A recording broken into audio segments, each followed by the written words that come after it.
One open chair, two.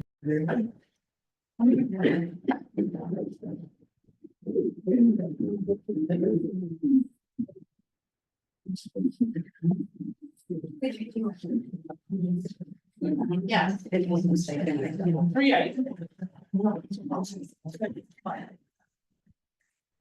And it'll point this.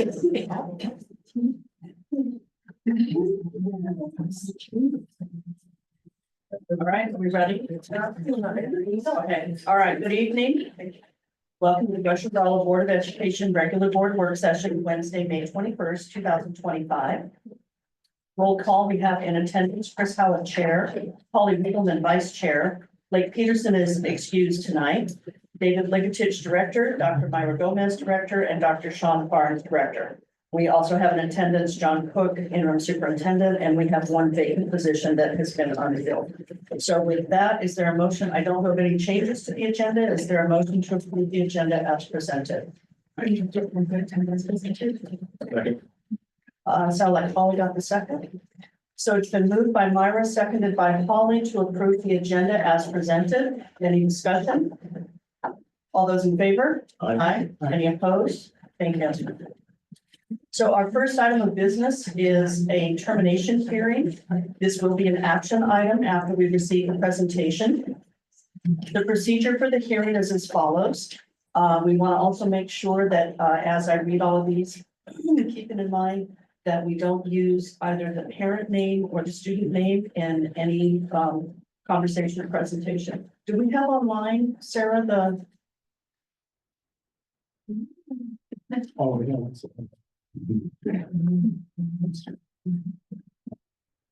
I did send anyone that was supposed to be speaking. Panelist links, so they should have a panelist link to join if they're supposed to be. Okay, because I don't see, because I'm looking for the attorney and the employee. So I realize I don't want to go into the whole. Right next to. The employee and one. Oh, okay, okay. I'm sorry, I didn't know. Well, no one clicked something and I was told you were gonna be virtual, so I was looking. I didn't talk to you, it's how the board chair. I'm sorry. No, I was told that you were gonna be online and so. The attorneys are. The attorney is on. They should. Okay, all right, I misunderstood that part, so. And Isabel is one of those, the attorneys, so she's joining now. Okay, all right.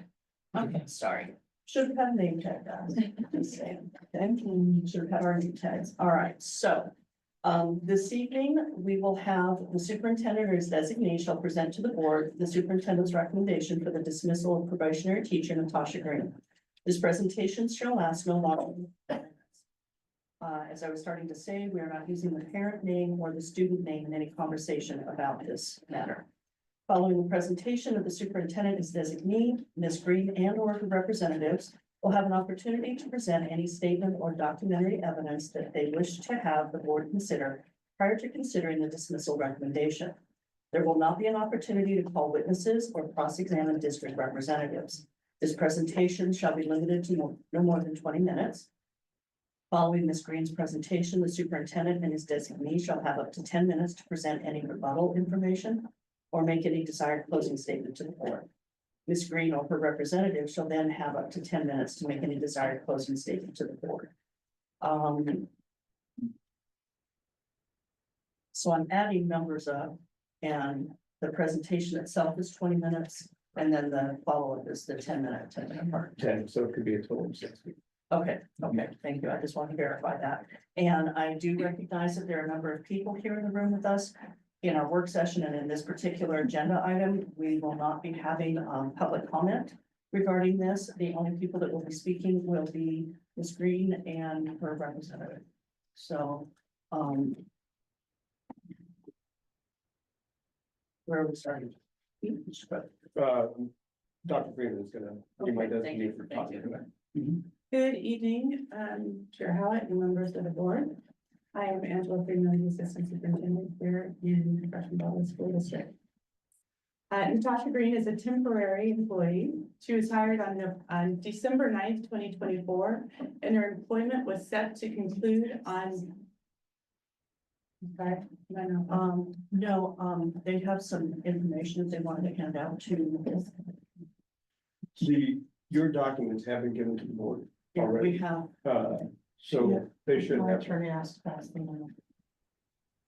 I'm not sure if these are the documents that you've received.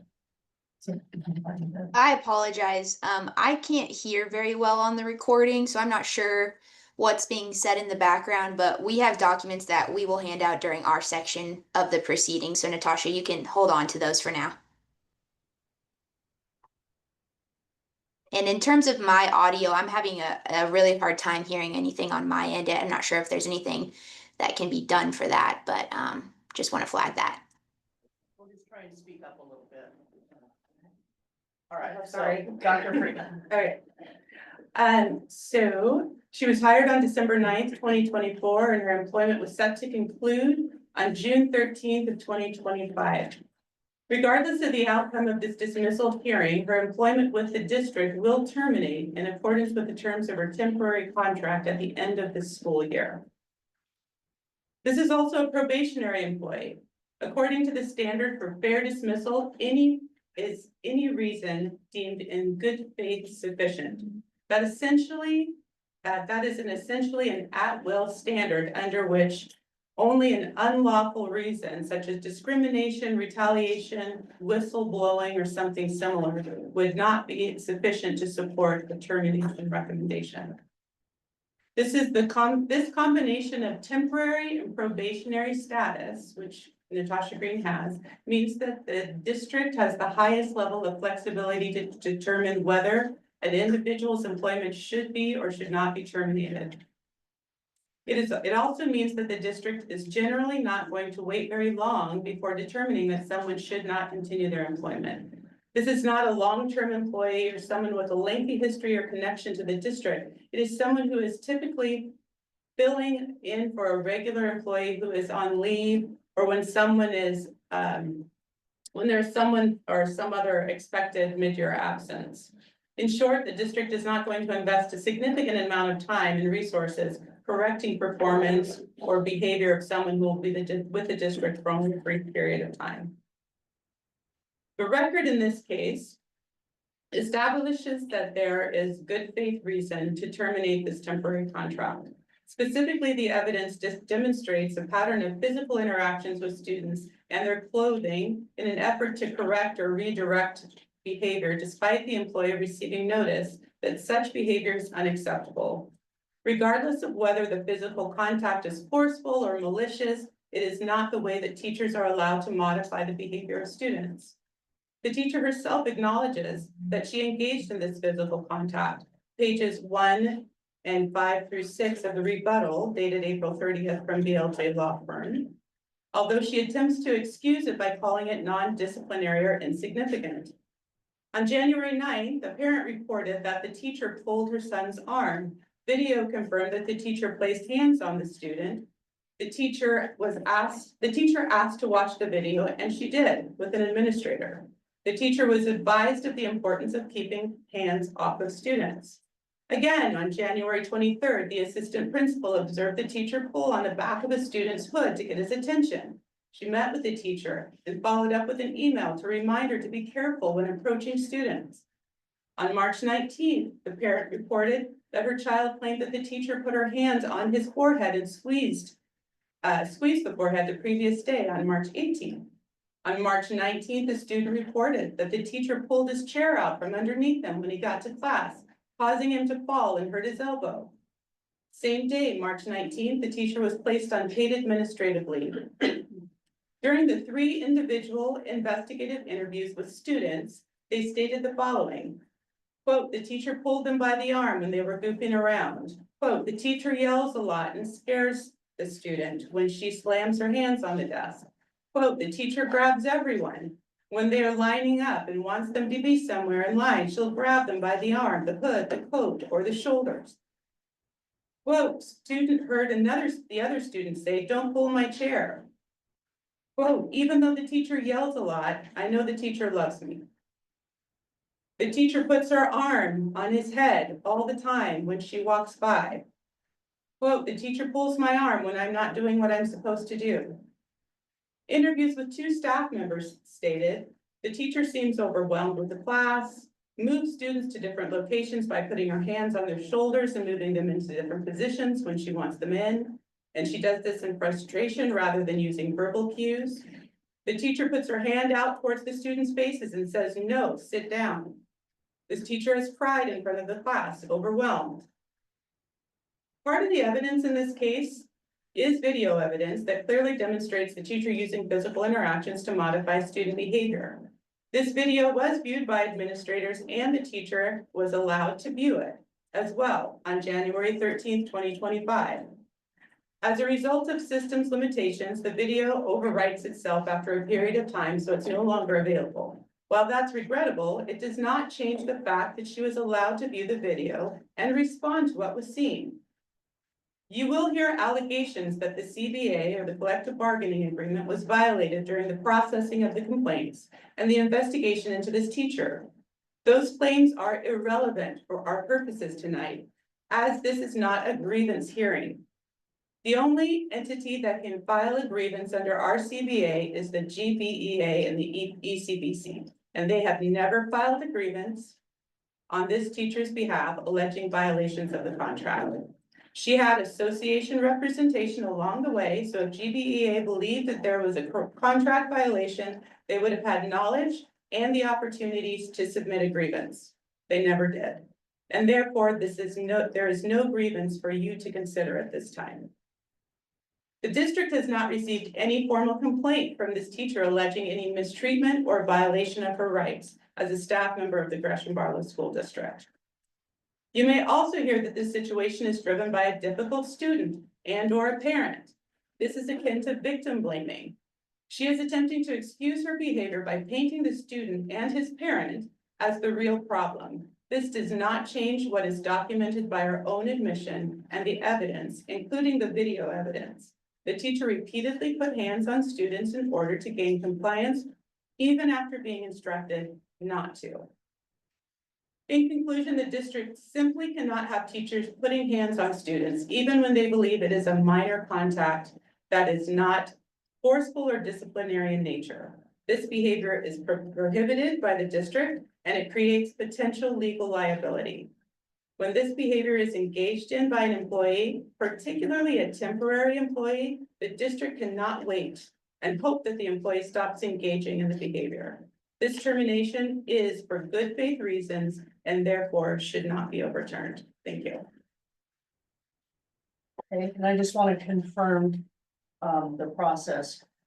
Would you like for us to hold any questions that the board has until we've heard both, and then we'll do questions at that point? That's what I understand. Okay, all right. So with that,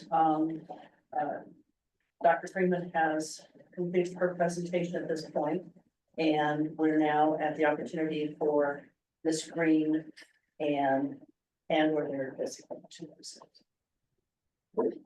I will be speaking on Miss Green's behalf. Can everybody hear me okay? Gotcha. Yeah. Awesome, thank you. My name is Isabel Harris. I'm an attorney here at Bryant, Loveland and Jarvis. Our office has been retained to represent Natasha Green. I'll be speaking throughout this hearing on her behalf. At this time, I'd like to ask Candy, it looks like she already is, to hand out the materials we have prepared.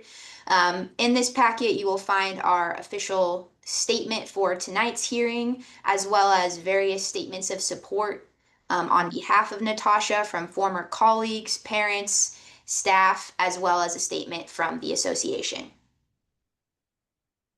First of all, thank you for allowing me to participate virtually. I know it's not ideal. I appreciate your willingness to accommodate that request. I also want to thank everyone who is in the room tonight who has come to support Miss Green and stand up against false assertions made against Miss Green. If you're here tonight to support Miss Green, would you please just raise your hand? Thank you for coming. I know I deeply appreciate it, and I know Miss Green does too. This is a very serious situation, as I know the board is fully aware of. Therefore, we appreciate the board's willingness to listen to Miss Green's objections and concerns, and to fairly and thoroughly review and consider Miss Green's response to the allegation and the situation generally. The situation in front of the board is the district's attempt to terminate Miss Green for an unlawful purpose without due process. We are gravely concerned with district's treatment of Miss Green throughout the investigation. The allegations made against Miss Green are unsubstantiated and unsupported by any evidence other than hearsay from 1 or 2 second graders and a parent. District has failed to conduct an impartial and adequate investigation into the alleged conduct. Had district completed a proper investigation, it would have found the alleged conduct unsubstantiated and meritless. Furthermore, as I will discuss in more detail, district's investigation was overall flawed and suspicious. There's alleged video evidence that no longer exists, dates that conduct occurred where Miss Green was not on school grounds, and meetings that there are no records or notes of. Upon newly discovered information, it is highly suspicious that shortly after a problematic parent made a comment about Miss Green's inability to teach effectively due to her Christian faith, the district then initiated this investigation. District's prompt investigation into Miss Green following these comments may constitute retaliation, discrimination, and an unlawful employment action. Given the failure to conduct a reasonable investigation into the alleged serious misconduct and district's potential discrimination against Miss Green, district cannot, in good faith, terminate Miss Green, even if she is a probationary status. First, I want to acknowledge that Miss Green unequivocally and categorically denies all allegations of unprofessional behavior, unwarranted physical intervention, or otherwise. Miss Green has not engaged in any corrective physical interaction, nor have these instances been made known to her by district. Second, in connection with the district's investigation, the district has violated the collective bargaining agreement between the district and the association in many instances, including those pertaining to video surveillance, failure to permit union representation at disciplinary meetings, and adherence to the complaint/investigation procedure contained in the CBA. In addition, district included 6 new allegations in the letter of reprimand submitted by Principal Shonda Sewell that were not made known to Miss Green throughout her investigative interview. This not only constitutes a violation of the CBA, but it's a gross violation of Miss Green's due process and demonstrates the district's failure to conduct a reasonably fair, impartial investigation. Furthermore, in its investigation recommendations for dismissal, the district has failed to provide Miss Green with specific policy violations she has allegedly committed. Instead, the district has relied on vague and ambiguous statements without reference to specific board policies or procedures. Mr. Koch's assertion that Miss Green does not have standing to bring a claim against the district is false and contrary to relevant case law and state and federal statute. Miss Green has all the rights afforded to her under the CBA as a third-party beneficiary, as well as state and federal law against the district for its failure to provide Miss Green adequate due process, its contractual violations under the CBA, and its termination for an unlawful purpose. With regard to the specific allegations, the allegations made against Miss Green remain unsubstantiated. Ms. Sewell did not complete a fair, thorough, and impartial investigation. In many instances, the allegations are vague, without unsupported documentation or evidence, making it extremely difficult for Miss Green to respond to the allegations. In addition, we have not, and Miss Green has not been provided with any of the notes from any interviews conducted throughout the investigation, which seem to consist solely of conversations with several of Miss Green's second graders and potentially several parents. Ms. Sewell's letter also did not identify the students or when these interviews occurred. Again, these are vague, ambiguous, and unsubstantiated allegations. Specifically, Ms. Green denies polling or tugging any student on June 9th or January 9th or January 23rd or otherwise in an aggressive, disciplinary, or corrective manner. Any hands-on contact that Ms. Green has ever had with students, including high fives, fist bumps, or otherwise, have been positive in nature, gentle, and or for the safety of her classroom or the student. Ms. Green has always acted as a reasonable teacher in the same or similar circumstances would. I also want to raise several concerns regarding the investigation generally. Throughout the investigation, there have been missing documents, footage, false statements, and a general lack of substantive evidence. District asserts that there once existed a video documenting Miss Green's physical conduct with a student. Miss Green has not seen this video, and it has apparently been deleted from the district server. Although that may be the district server's typical practice, had the district exercised reasonable care, it would have preserved the video, knowing it had a duty to produce the video should it be used in a disciplinary proceeding. Not only does the video no longer exist, in the letter of reprimand, Miss Sewell claimed that Miss Green had viewed the video in a meeting with Miss Sewell and discussed its contents with her. Miss Green has not viewed the video, and in fact, during the pre-termination hearing, when asked about this meeting, Miss Sewell admitted that she actually was not the one to meet with Miss Green to show her the video, but that it was a different administrator. There's no record to show this meeting has occurred, or it has not been produced to Miss Green. To date, there have been no notes from any interviews with any witnesses or students or anyone district supposedly interviewed throughout the investigation process. I also want to point out that 2 of the allegations in Miss Sewell's letter of reprimand purportedly occurred on March 30th, 2025. Miss Green was placed on paid administrative leave on March 19th, 2025, and has not been on school grounds since. It is factually impossible for the alleged conduct to have occurred on the stated date. At best, this demonstrates district's carelessness in its investigation. At worst, it demonstrates district's actions to invent false facts and events that never occurred to retaliate against Miss Green. It seems that the impetus behind the investigation/disciplinary proceedings is the complaint made by the parent. The parent's son is a student in Miss Green's classroom. On 1 or more occasions, Principal Sewell informed Miss Green that this parent is known for submitting complaints to the district and making false or unsubstantiated claims against district personnel. In addition, this parent took issue with Miss Green's religious affiliation and made comments that because Miss Green had previously worked at a private Christian school, Miss Green was not qualified to teach. Clearly, Miss Green is the district's scapegoat and represents the district succumbing to the pressure created by this parent. We believe the district may have discriminated against Miss Green for her religious beliefs, and we are reserving the right to pursue this claim. I also want to highlight the policy and precedent that the board will establish if it goes through with the termination of Miss Green. If the board terminates Miss Green tonight, it will make clear that it is the district's position from here on out that every single instance in which a teacher has any hands-on contact with a student in any capacity, including positive or including for the safety of a student, warrants investigation, and that the teacher who engages in any form of hands-on contact, whether positive or for the safety, may be subject to disciplinary proceedings and possibly termination. By memorializing Miss Green's termination and accepting the allegations against her, the district will be establishing a policy that a teacher may never engage in any form of hands-on contact with their students. Furthermore, the termination of Miss Green tonight will show the district's careless disregard for proper and reasonable investigations into alleged physical conduct, as is in this case. At this time, I'm going to read 1 or 2 statements that we've submitted to the board from various people that have worked with Miss Green in the past. I'm going to start with Miss Wardle's statement. The board has this attached.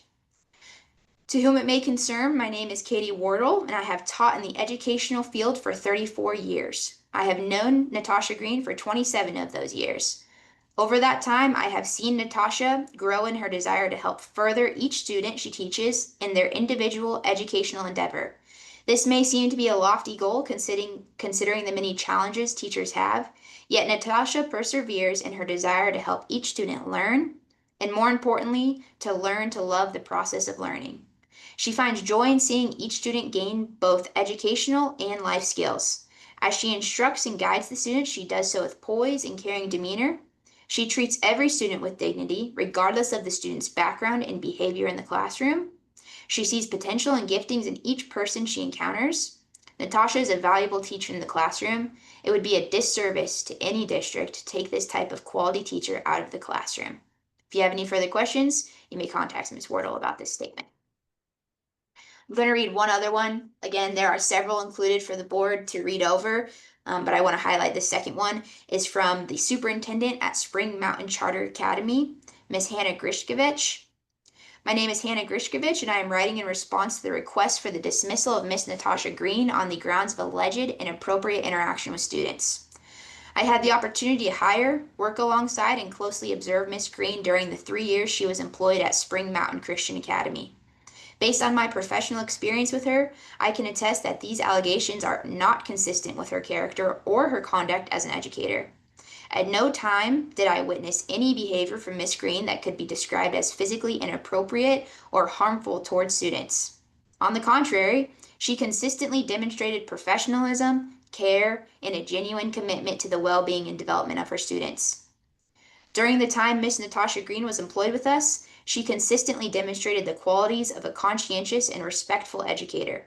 She maintained strong classroom management, treated each student with individual care, and fostered a collaborative, growth-oriented learning environment. Her dedication to creating an academically rigorous and emotionally supportive classroom was evident not only in her interaction with students, but also in her communication with families, who often expressed appreciation for the respectful and inclusive atmosphere she cultivated. Miss Green communicates clearly and positively, both verbally and nonverbally. Her tone has always been calm and respectful, and her use of gestures when interacting with students has been consistently gentle, kind, and appropriate. At no point during her employment with us did I observe her receive reports suggesting otherwise. The current accusation is inconsistent with her character and with professional conduct I witnessed over the years. I strongly urge the board to reconsider the recommendation for her dismissal, as judgment being proposed does not align with the person and educator she is known to be. As I said, for the sake of time, I will not read the rest of the statements, but I trust the board will review them and consider them in their recommendation. In conclusion, again, Ms. Green unequivocally and categorically denies all allegations of unprofessional behavior, unwarranted physical intervention, or otherwise contained in the formal complaint or the letter of reprimand. Ms. Green requests that the board vote against Mr. Koch's recommendation and immediately reinstate Ms. Green to her teaching position. Ms. Green also requests that a letter be placed in her personnel file, clearing her of the alleged unprofessional behavior and misconduct. If the district moves forward with terminating Ms. Green tonight, district will have lost a teacher with excellent recommendations, decades of experience, and one who cares immensely for the well-being of her students, without conducting a reasonable investigation. Further, in terminating Ms. Green, district will have committed numerous violations in the CBA, infringed on Ms. Green's basic due process, and committed religious discrimination and retaliation against Ms. Green. Furthermore, we believe that the district's egregious misconduct, continual violation of Ms. Green rights, and blatant mistreatment of a teacher with decades of experience warrants press intervention into district's handling of such matters. If district terminates Ms. Green, it will set a harmful precedent of violating teachers' rights and investigating every single instance of hands-on contact. Thank you for your time and consideration. Dr. Freeman? Did you have a question? Yeah, thank you. I wanted to correct,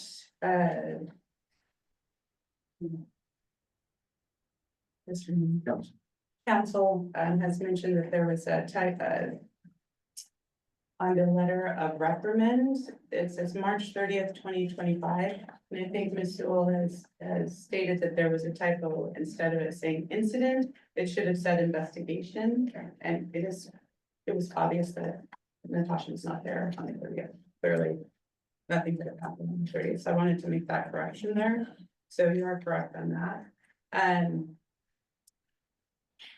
also took a note that, just to be clear, that the teacher was not investigated for high fives or fist bumping or, celebrating students. She was investigating for using her hands to physically redirect students who would not comply with her directions. This was stated in the rebuttal from the attorney on page 1. Thinking this is the same. but was what was given to us for the rebuttal on page 1. To get the student's attention, Ms. Green lightly tugged on their shirt to talk with him. On page 5, under number 1, Ms. Green lightly grasped the student by the shirt to redirect them to initiate a conversation. Because the student consistently ignored Ms. Green's directions and she wanted to speak with them. There's another mention of a tug that was admitted. Down at the bottom of page 5, Ms. Green lightly shook the student's hood because the hoodie was cinched up so much that she couldn't see the student's eyes. Page 6, there's another mention that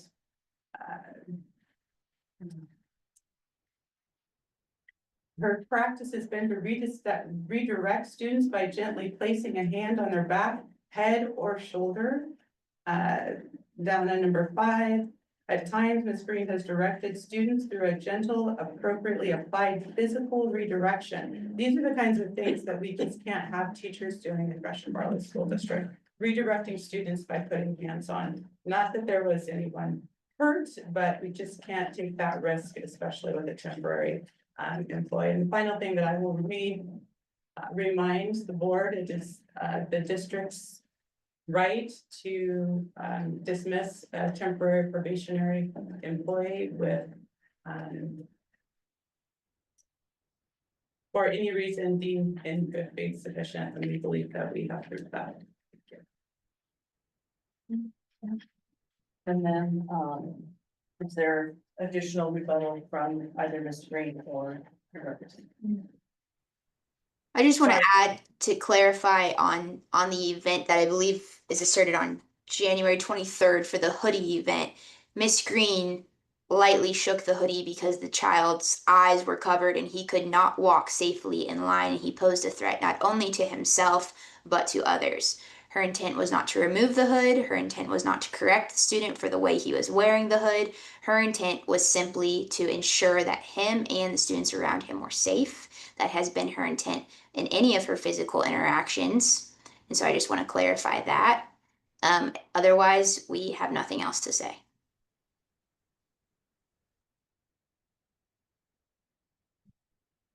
So are there questions from the board regarding the information that has been presented? We did have the information ahead of time. I believe most of that is the information that we were just handed as well. That was information in there. And I can start. I had a couple of just clarifying questions directed to Dr. Freeman.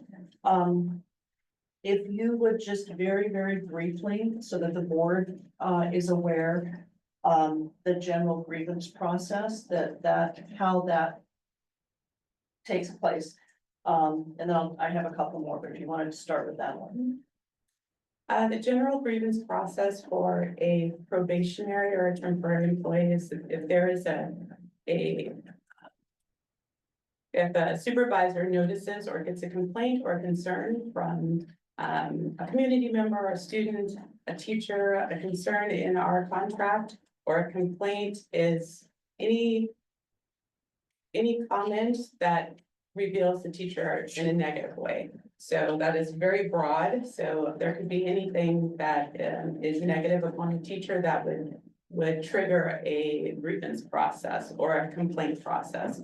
So the principal would start at the level 1 with just a simple conversation. Hey, don't do this, or did you know that this was happening, or can we rectify it at the lowest possible level?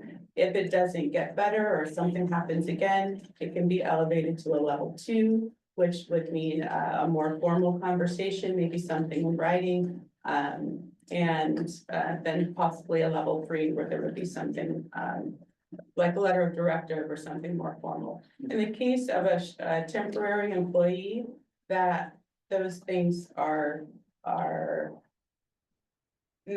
won't say non-existent. There's pieces that are protected by the GBEA, but for a temporary employee, the state gives us the right to dismiss a temporary employee for reasons that are good reasons. Yeah, I asked that, Chair. Yes, yes, thank you. I think Mr. Freeman was just a little bit confused and we're doing the complaint procedure in the contract versus grievance. Yes, grievance, if the union sees that we have violated the contract in one way or another, they have a timeline to abide by. To say that, hey, we've noticed that you've made this mistake, let's talk about this, and then there's different levels of agreements as well, there are 3 of them. So you can try to form it, you can try to solve it at lower level, level 2 or level 3. In this case, it's a preterm hearing, because that was brought up, I asked our UNICEF rep, Bruce Shear, did you notice a violation of the contract that I need to know about for the preterm hearing? He said no. So, yeah, Dr. Barnes, yeah. I mean, No, go finish your ahead, I'll come back in, I don't wanna do it all, go ahead, Dr. Barnes. couple of questions. It is alleged that their video is not existent. Is that true? It is true. Unfortunately, in our cameras, and John could probably speak to this better over operations, every so many days, it rewrites itself. If you do not pull it and download it, then it will start recording over itself. There's security cameras. And just to clarify, she is a temporary employee. Correct. So if we decide there wasn't enough evidence to justify firing or whatever, she would just continue off the last 6 weeks and then be done, correct? It's about 3, but. Or yeah. whatever, 3 weeks, yeah. She would be on contract for. And the servers for the video, it really depends on some video cameras are triggered by movement, so they're not running all the time. If a lot are triggered, sometimes it deletes about every 7 days, sometimes it goes as long as 14 to 30. It really depends on how much the cameras throughout the system are being used. So the server just keeps freeing up space for it to be able to record. Draw more. A question, to whoever wants to answer as far as the video surveillance. Principal Sewell, is it known by staff that there are cameras that are in common areas that may be recording activity that happens in the hallway? Yes. Okay, and it's at a regular, it's not turned on or turned off, it's on and it's available. So it's monitoring, one more way to monitor, okay? Colin, do you have anything?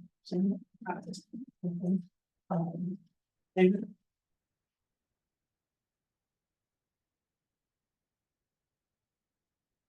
Yeah.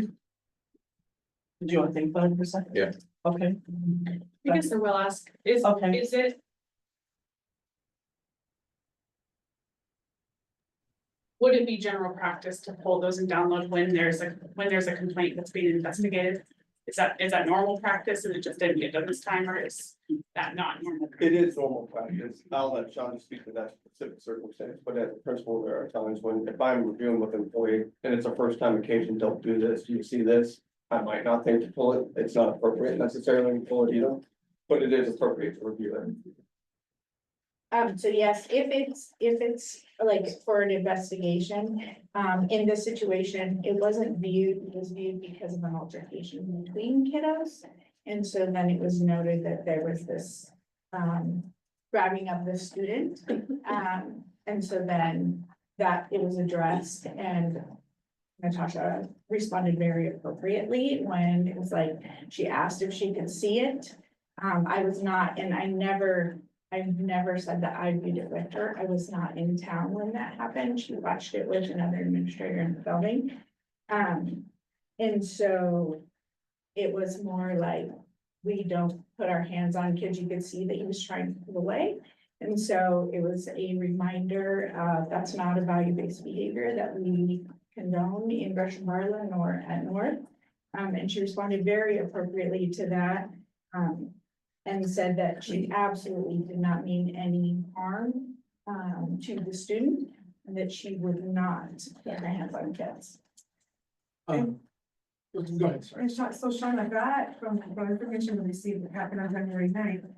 So she stated that she understands that you don't have physical contact with kids, but then there was another conversation on June 23rd with the assistant principal where she was reminded again, to not have any physical contact with kids when it came to the reprimanding or directing.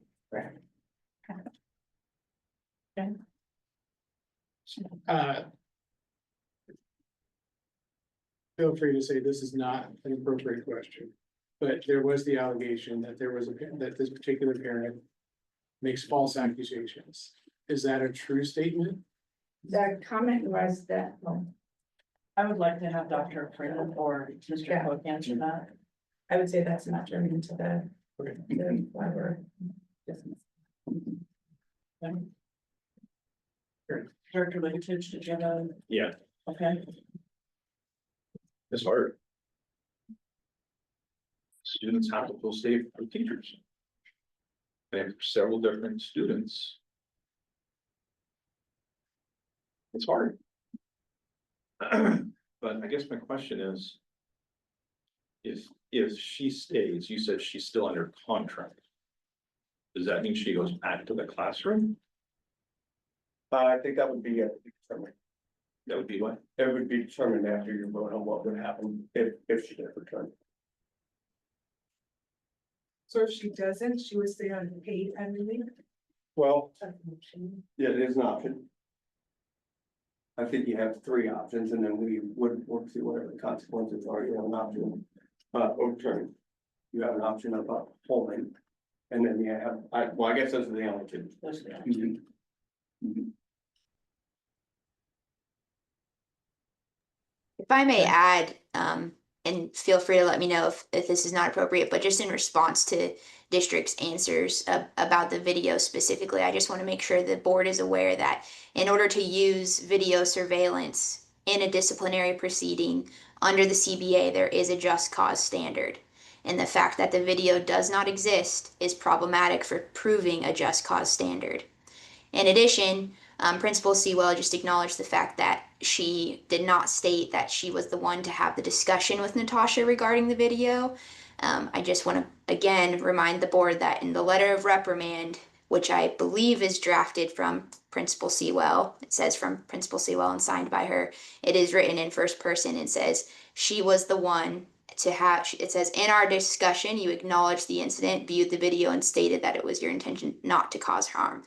We're unaware of who the administrator is that supposedly had this conversation, if not Miss Sewell. I'd like to comment on the video, Chair. Okay, yeah, superintendent. At the time, the video wasn't used as discipline. It was noticed because of a fight and it was an opportunity to critique an employee's performance. So as the pattern of behavior started or continued with hands-on kids, then that incident on January 9th became part of the pattern. The video wasn't used. So from a just cause standard, that is not relevant. I also want to put forward that Mr. Hungerford, our legal representation, has been through all of this and assures us that we are on very solid ground.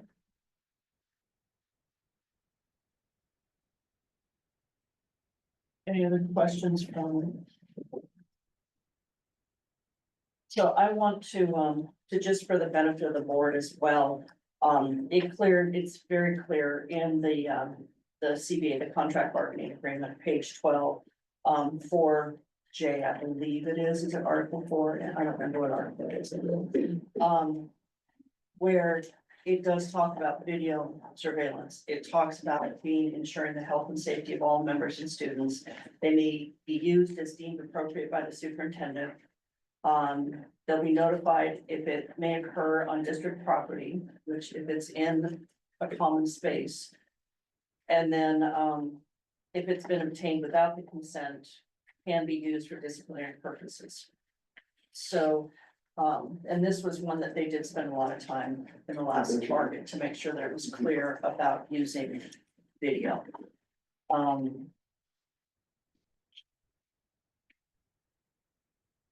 So are there any more questions for anyone? Okay, Angela, anything final?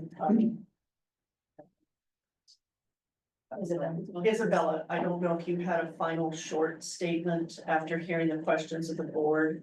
I'll offer that opportunity to you. Okay. No, not at this time. No, I think again, we've called attention to the video, we've called attention to the fact that although she was a temporary employee, the board may not terminate her for an unlawful purpose, and although she is not afforded all of the just cause standards as a regular contract member, she is afforded not only basic statutory due process, she has all of the due process rights within the CBA. All right, Director Bigelow. Yeah, I guess, my last question is just in regards to, I guess it's number 5 under district, illegitimate investigation.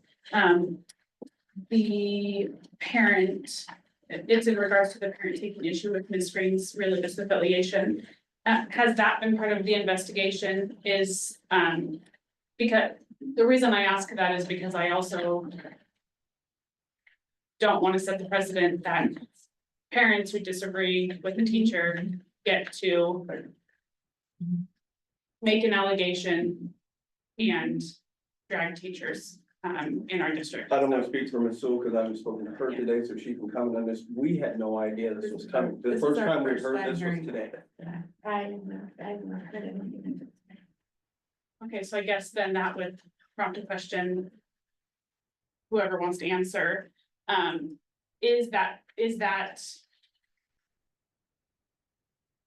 comment made by the parent documented in some way? Or was it just the feeling of the teacher that was their thought? We have recently come to the knowledge that this was going on in the background. We haven't fully explored or investigated on our end what that looks like, and that is why the district is just now becoming aware of it. But we certainly are reserving the right to do so and to pursue district for unlawful retaliation or discrimination should we find merit in those claims. I am going to stop that conversation now, that if the district is just now finding out about it, then that does not seem like it's part of this conversation. You are correct, Chair. That had nothing to do with any of the investigation. It's new knowledge to us. Okay.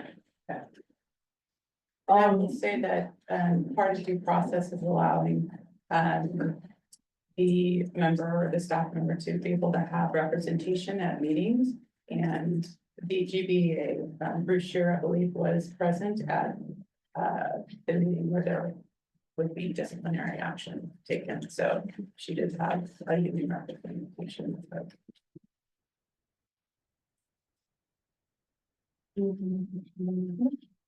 And I do want to address that grievance question too, because I'm sorry, I didn't have the numbers in front of me, but the union does have 20 days from the time that they're aware that there is something that might be wrong to initiate the grievance process. And is it saying, is it an assigned person on the behalf of the union that handles grievances? There are 2 people, Yeah. Mark Kim who works for us, and then UNICEF rep Bruce Shear. Okay, so either one of them can accept a grievance. They could, They could or submit. submit a grievance. And then there's the formal complaint process, as policy through the policy. So if there was any, Ms. Green could have filed a complaint on her own. There's a board policy for complaint, which you referred to, and then there's a complaint procedure within the contract as well. Right, I didn't know that. Like you're thinking again about your comments. Oh, I'm always Just sorry. All right, just checking, just making sure. So.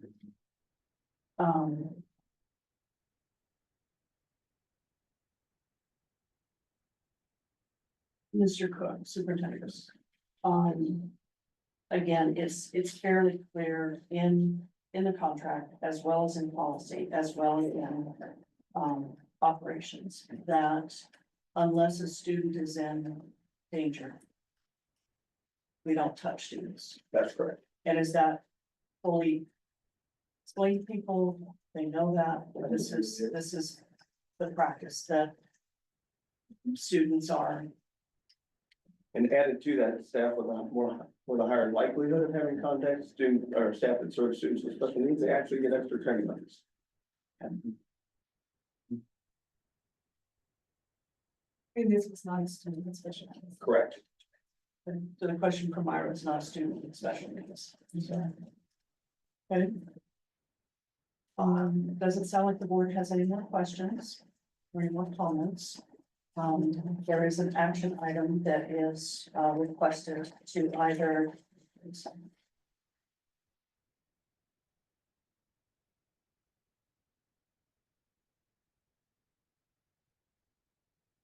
So if the presentation is done, then at that point, do we close the hearing I need to make an official recommendation to you, ma'am. in the hearing? Close the procedure, Okay, yes. okay, all right. So if you are ready to do that, I believe the board has asked their questions. Okay, After consultation with our legal counsel, because we've involved Mr. Holmes for the entire way through this, and for the reasons described in Dr. Freeman's statement, I'm recommending that the board take action to dismiss Ms. Green because of the evidence, because the evidence meets the good faith sufficient standard for dismissal of a probationary employee. so we have a recommendation from the superintendent, which is listed in our agenda. And in order to accept or not accept that, it does require action by the board in the form of a motion. And so if there are no other questions about this, is there a board member that is ready to make a motion? I move that the board adopts the superintendent's recommendation that Natasha Green be dismissed for employment with the district effective today's May 21st. Is there a second for that? I will second it. Is there further discussion about the motion?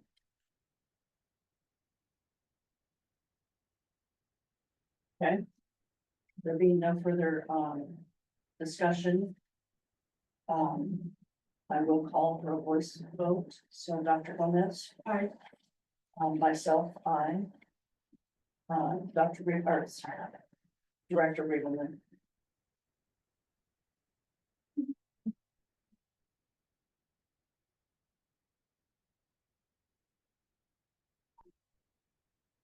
Dr. Barnes. I guess it's kind of moot since we've had 3 ayes. I do have some serious concerns. There's new evidence presented. But I also think it's a serious concern if the teacher does truly put their hands on the student. I find it concerning that the video is not here for the council or the teacher to review. So. Can you come back to me? I will, and because I might have a question. Director Littich. I'm just gonna make everybody doctor. Director Littich. I'll be a doctor. And how would you vote?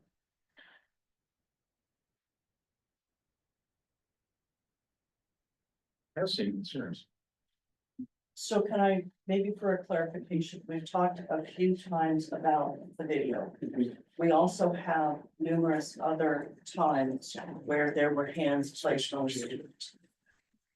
A video showed a particular time. A video showed a particular time, staff have reported a particular time that wasn't mentioned before, it was always focused on kids. Staff, including an assistant principal, have seen physical contact that caused concern to them to report. I think that was 2 different staff members. And then kids repeatedly in their statements talk about physical contact with the teacher.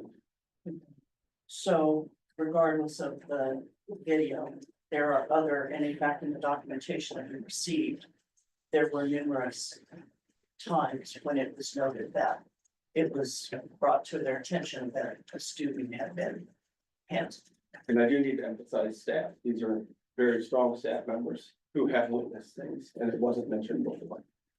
The other thing, well, no, you asked a direct question, I will leave it there. Okay, all right. So, I guess I'll ask another clarifying question and maybe that will affect my vote.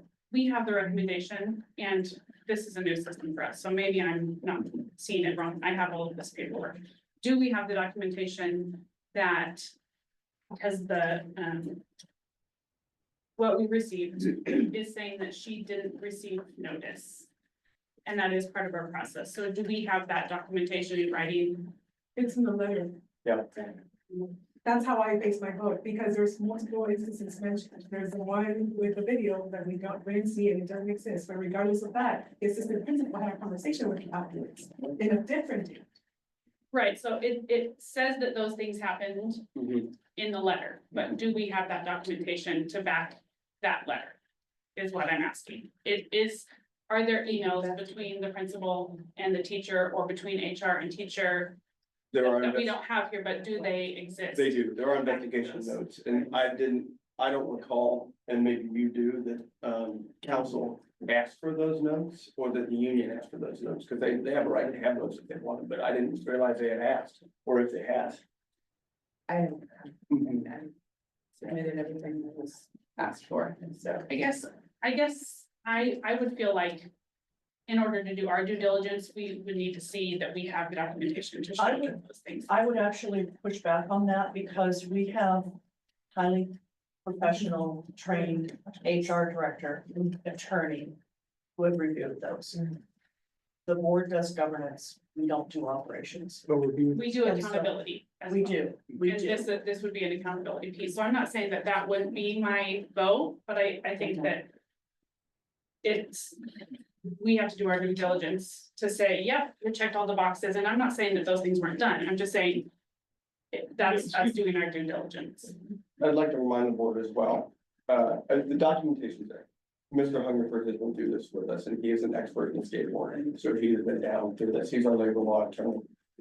The other piece is, when you have an employee of this status, it is a very, very low bar to meet when it comes to termination. And at this point, even just the staff statements, the assistant principal and the other staff member who witnessed physical contact, that would be enough. And so that's two staff that we can bring in and verify for you that these things did happen. What we do have to add to that is a longer pattern. Not just those two staff members. We have kids. We had the video. We have a principal with concern. There's a preponderance of evidence to meet this standard. I wouldn't, I'm not saying that those things don't exist. I'll just reiterate that, I'm not saying that they're not there. I'm just saying, in order for us to do our due diligence, we should check that they're there before we make a decision. And I believe that will be, either we believe the staff or we don't. And I would like to circle back on Dr. Barnes and Dr. Lucas, you have not voted yet. We currently have 3 yes votes, that is not enough. We do have to have a quorum vote, and the quorum vote is of the members on the board, so a vote to do this would require 4 yeses minimum.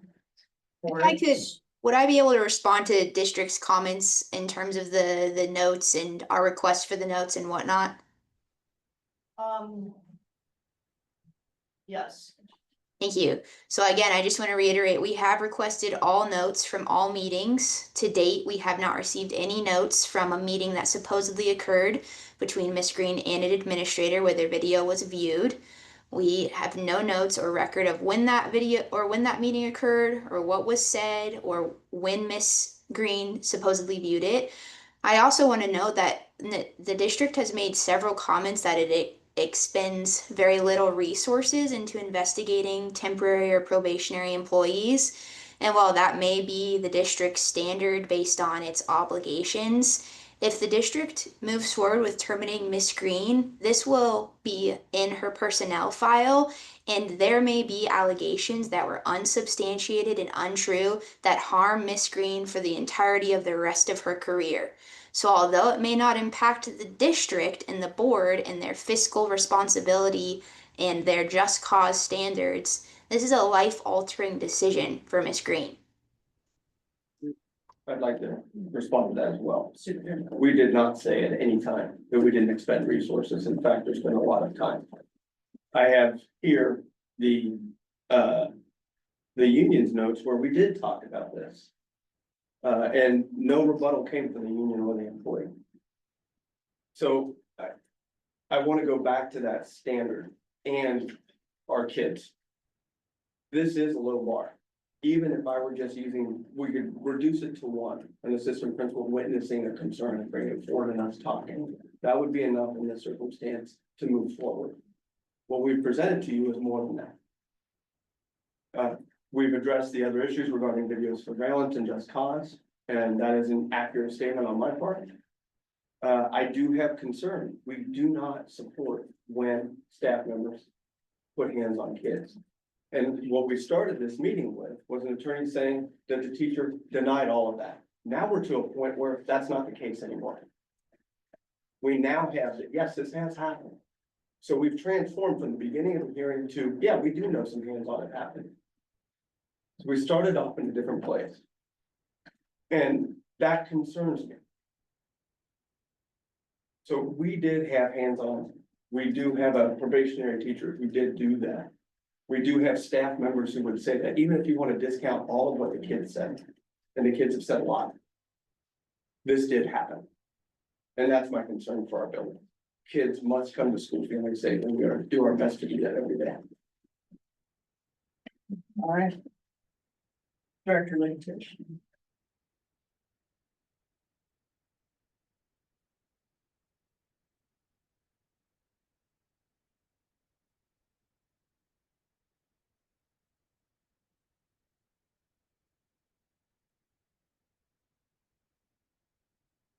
No. Director Barnes.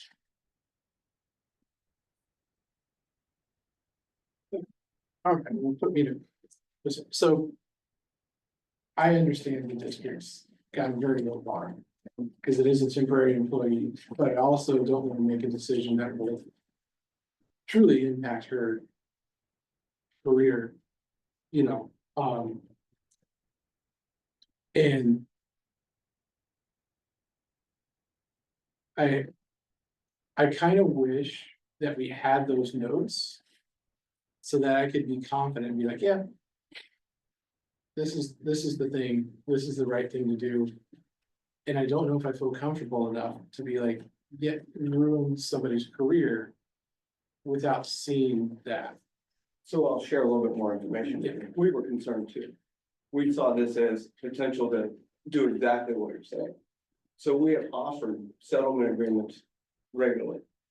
Several times. Because we thought that was the best way out, and we wanted to give the employee a chance to recover from that, and they weren't accepted. I definitely would like an opportunity to respond to that. So, oh, go ahead, Mr. Cook, sorry. Okay. So even though they may not have agreed with the settlement, it was, yes, we can make this be done. And we can go away, we get a sub in for the end of the year, and those were denied. That's a challenge for me too, because we saw the same thing you did. We don't want to damage somebody.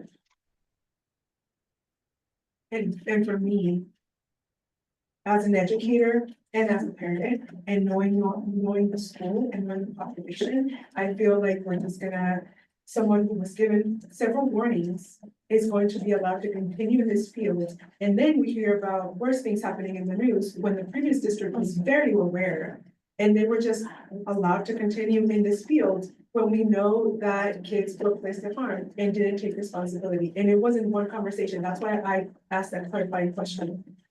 Because regardless of the video, there were multiple conversations, and some people credible, the report listed in the information we had conversations with us. And we're just deciding to allow it to happen. And we do have a standardized process for complaint. Whenever one comes in, we send the principal or whoever the supervisor is a folder. There's timelines, there's documents for how to do it. They're all the board policies of reference that they can review, and they do go through that process each time. So just so that you know that too, it's not done haphazard for sure. I don't know if this would be appropriate to ask. But before I render my decision, would it be okay for her and her attorney to consider that last offer you made of? No, Isabel wanted to say something. about Yeah. that. If I could respond about the resignation offer, so we did receive communication from the district, I believe yesterday, with another offer of resignation. Within this offer was agreement to pay Miss Green through today, which she is already entitled to as of her administrative leave, and she would have to concede and waive any claim against the district. There was no additional consideration offered to Miss Green for resigning. And in addition, there was, as of today, no additional payout for her. So yes, we were in receipt of the resignation agreement, but there was no benefit to Miss Green, and clearly the district was not interested in negotiating. We were working back and forth with Mr. Hungerford, and as far as I know, we didn't hear back on our most recent offer to him several hours ago. We believed, and I still do believe, that that settlement met what your interest was, very Farms. And it does hold the staff member harmless. As for the no legal remedy, that's a standard boilerplate that we give to people, so that's just, it is what we ask for sure, but that's standard when we come to a settlement agreement. So we're not asking her to do anything that other employees have done. And again. Our request specifically for the district, actually, to Mr. Hungerford was to delay this hearing by no more than a week to allow our office a chance to propose a counteroffer of resignation with specific terms as to how Ms. Green's personnel file and third-party communications would be handled.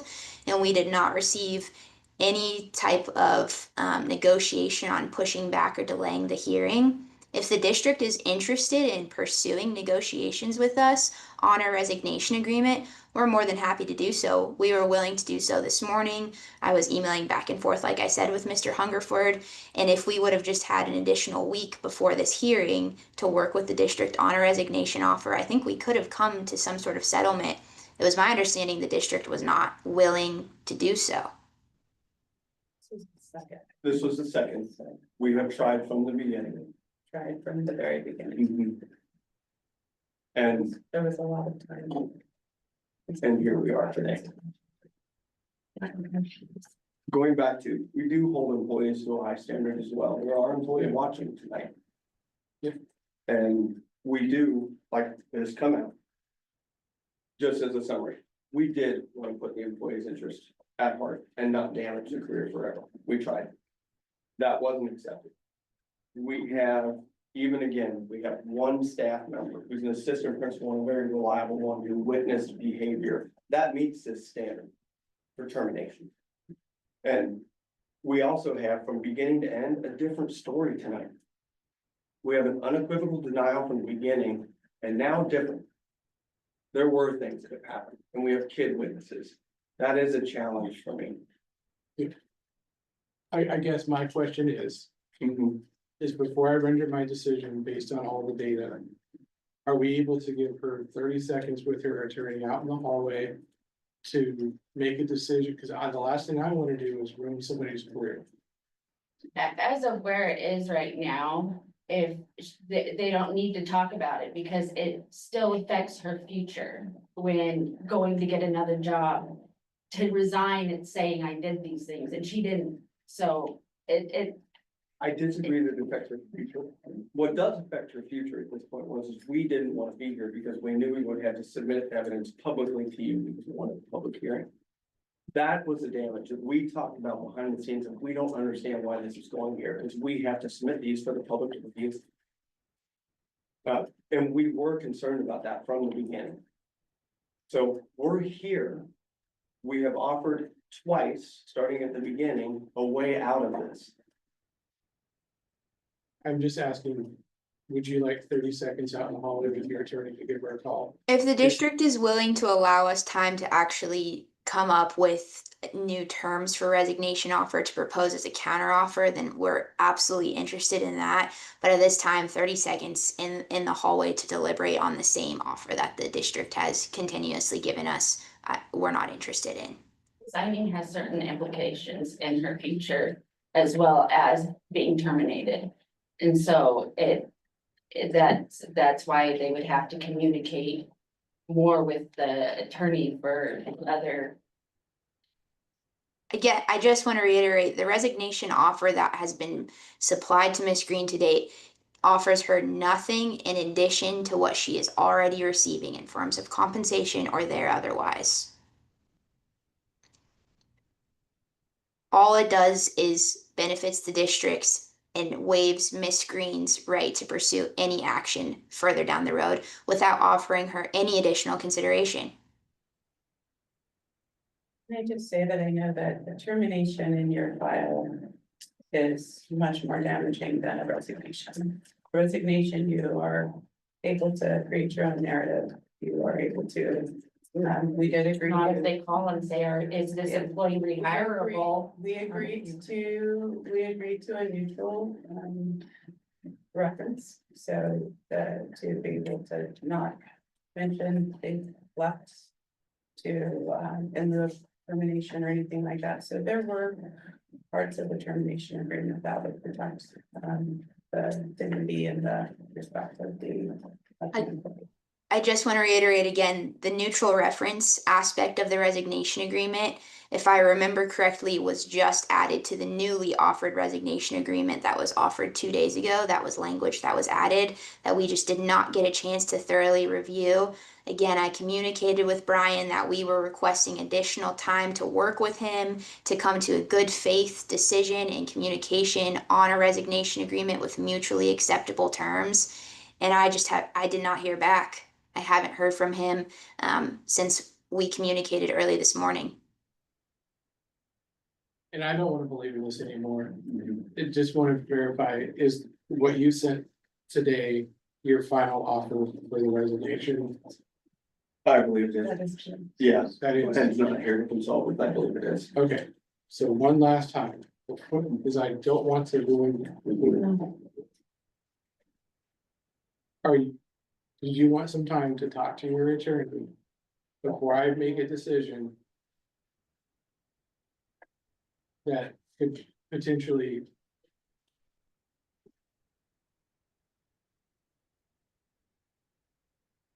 Isabel, do you guys need time to talk?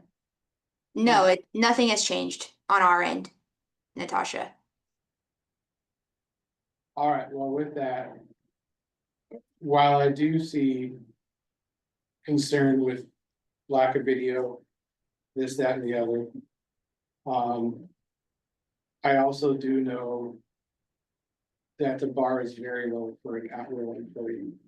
And so for what I do for a living is I work for a charter school and I'm the director of HR. We are all at will. And so I know how dreadfully low the bar is for at-will employees.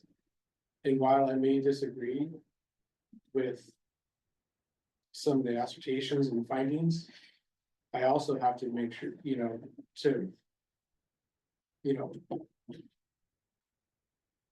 that bar is so low.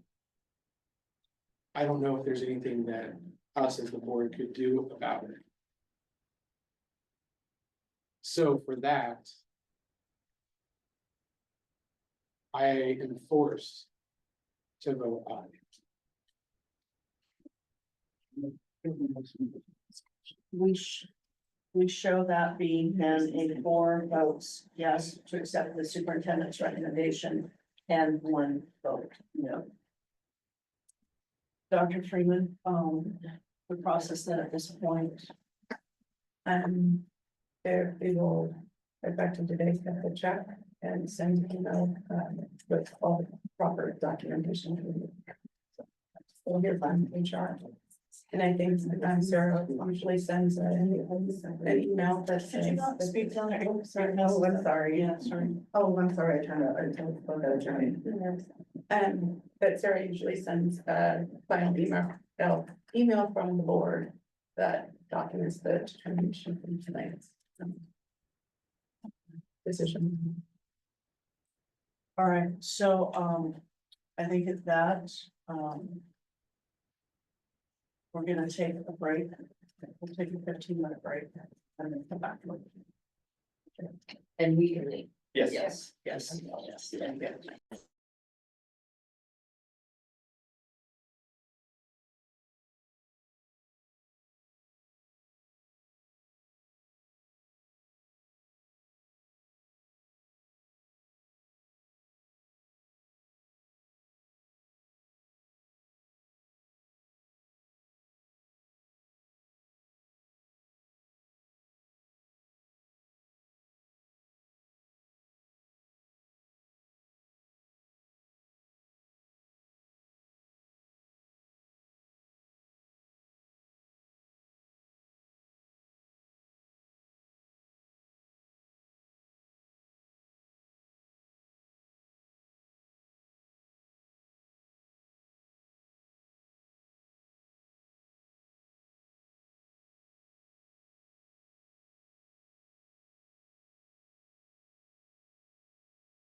Sarah? Yeah.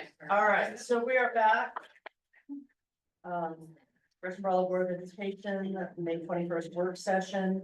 Next up on our agenda. Looking at this, so.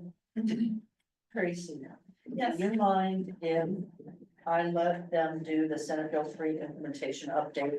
And we'll circle back, because do you have anything else on the agenda tonight, Dr. Holmes? I do, quick update on curriculum, but that will be super fast. Okay, so what things are you doing tonight? Let's do curriculum first. Okay, which one is that? Is that the secondary? Secondary culture? One of the, All right. Sarah can go really. oh, Sarah. All right, okay. So, all right, what number are we on? Tuition and fees? Fees, Right. okay, tuition and fees, number 8. Thank you. My son has a lacrosse. Oh, that's playoff right, game. lacrosse game. I'm gonna try to get to the west. Yeah, go. Okay, Okay, so, this is an action item in which we are seeking approval for fee schedules for the coming year. Of course, you're aware that over the last several years following the pandemic, we've been able to use ESSER funds to cover fees so that our families weren't incurring any of those. Or very, very few, I shouldn't say none, but very, very few fees. So what we're looking to do this year is to reinstate some fees, but not all. One example is that we will not be looking to reinstate any course fees, so like elective type fees to take a class, just to ensure that equity of access, and we're working on budgets with our high school principals so that they can still get the same materials. We will use appropriate funding, some of it grants, a lot of it grants through High School Success to support those programs. However, we are looking to reinstate some of the fees that we have had in the past. One thing I want you to know is that almost all of these fees, with the exception of just a very few, are flat from what they were prior to the pandemic. So even though our costs may have slightly gone up, we also recognize this is a change for families, and they haven't been paying these fees. So we already know for some people, this is going to be something to adjust to. So we thought, to be fair, athletic fees have stayed flat for student participation, activity fees have stayed flat, student body fees have stayed flat. We had one small increase in the family passes for athletics. I think we went up by $10. And we had a small increase for band rentals at middle school because we aren't generating nearly enough money to cover the cost of the repairs. But these have been minimal, $5, $10, not massive increases. You can see from this the basic list, and also within the attached documents, the proposals. There are other changes such as we are no longer requiring an AP exam. However, we are offering an AP exam. So that's not a fee that we put on here as a regular fee. It can be done with the AP teacher and working with the students. We no longer have a PE fee for a t-shirt. There are things that are just obsolete that we just don't do anymore as well, that we removed. So it does probably look pretty pared down from what you've seen in the past, and that is intentional. To try to make sure we're really only focusing on what we feel is really needed at this time to help offset. The last thing I will say is just that athletic fees, I think sometimes there's a misconception. Any of these fees really, ASB, graduation, yearbook, these fees offset our costs. They do not cover, not even close, but they do offset, and that is important, especially for something like OST that might need new jerseys. This is a fund that we can use to like replace equipment and other things that is needed. So sometimes people think, oh, well, now we can have everything, and that's not the case. We will still be putting in our own funding to support all these programs to a great degree. That So would with be that, one question, was, questions? is this offset, does this go back into the yearbook or athletic to help offset the cost? Yeah. Perfect. It just offsets those costs. That was one of the things. Offsets the general fund. It doesn't necessarily offset that Good point. program. Well, offset, like, does it go into like an athletic general fund? I don't believe so, On how it's funded. because we have our expenses that are just budgeted for, and then we have revenue that comes in, and so they just offset each other in the map of the general fund. But we do track what we take in, so we know. That's all I Yeah. got, is like, Mhm. you know, I would hate to cut a program. Right, I mean, ideally, we should add, but, you know. would be amazing. We will send it. I will also say that with built into these fee schedules, even though we no longer do free and reduced lunch, which used to kind of be our basis for deciding who may get a reduced fee or a waiver. We have other systems and other forms. Any request that is brought forward, a parent is offered that form, even if there's a suspicion and a coach is having a sensitive conversation with the family, for example. We help people to have the application that they need to request a reduced fee or a waiver. So that is still a possibility. And we know that that will be utilized by our families to participate. We want all kids that want to participate to be able to do so. And how does that information get out to the parents? It will be put with when these fee schedules go out, that will go alongside it. There should also be a link for that. And then also just through requests one way or another. Oftentimes it is the teacher or the My coach guess is that when they has- register for the sport and they're having to pay the Yes. fee, it'll be listed there on the form. Books and stuff like that, I mean, what's a student body fee? That is a part of the fee. They're a little bit different at both, but it's basically just something that helps to pay for activities throughout the year. So let's say that we're going to be having a reward of a pizza party for all the classes that reach their highest attendance rates. It offsets those kinds of activities and things for kids. Maybe it's a speaker at an assembly or a career day, things like that. ASB sticker gets them into like football games and school dances Yes. instead of paying a separate, They don't pay at the game. and it's not required. Yeah, they don't, they can or they don't have to have it. It's a reduced fee, so if you pay for the student body fee up front, then you get into the dances, football games, basketball games for a fraction of the price. Yeah. Okay.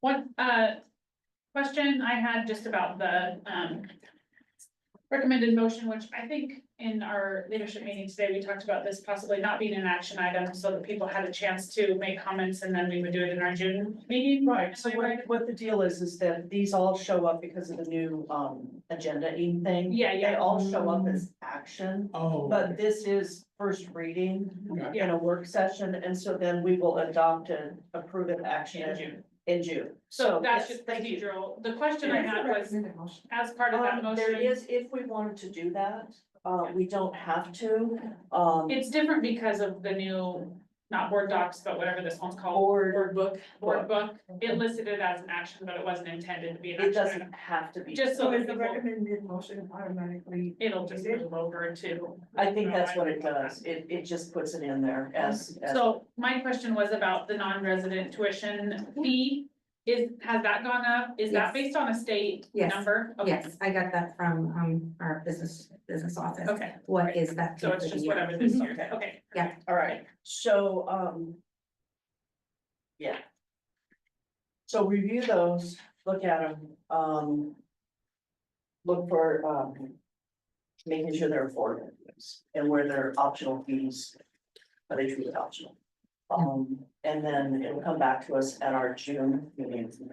Yeah, I would just say, the only reason I see the benefit to us having it be a reading and bring it back to June is so that if the community or So they see anybody, yeah, so that they can see it and give comments if they want to. Right. I think, for me, it's a necessary thing that needs to happen, because I think it makes it more equitable for our students, as opposed to right now, where students are either participating.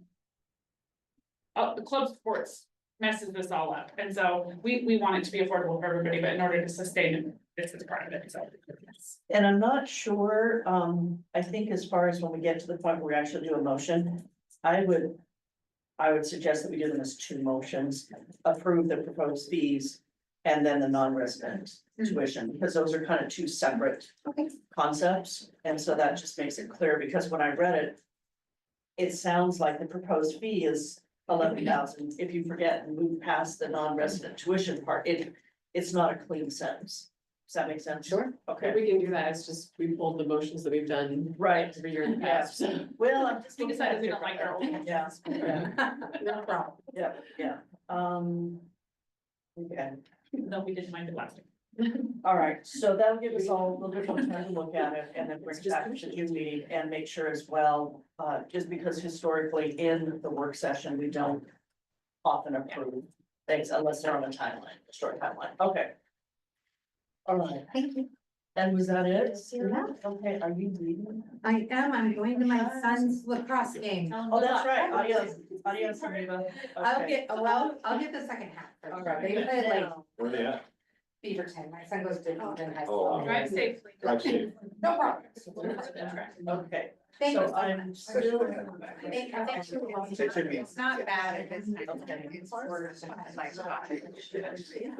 We're trying to bring next secondary health. Yeah. Help them pass. Okay, so secondary health number 9. So Sarah, the agenda's like this. Yeah, okay, so do you want to, It'd be really fun when there's a minute. Carla, she's got the transformative social emotional learning adoption. Which is really new for me. Is that really quick, Carla? I think, And do you want us to do it tonight, or? we Yes, get we into have to do it We have tonight. to do it tonight. yeah, we okay. have to, and it's not an action item, it's the first reading, it's kind of like the. Yeah. the same- Okay, so it's just a first reading, no formal action tonight, okay? So All right. Laura can go first, that's fine. Or you can go the second, yours is like 2 seconds, anyway, whatever you want, you're the chair. Go, Carla. There we go. Okay, all right. So number 7 on the agenda.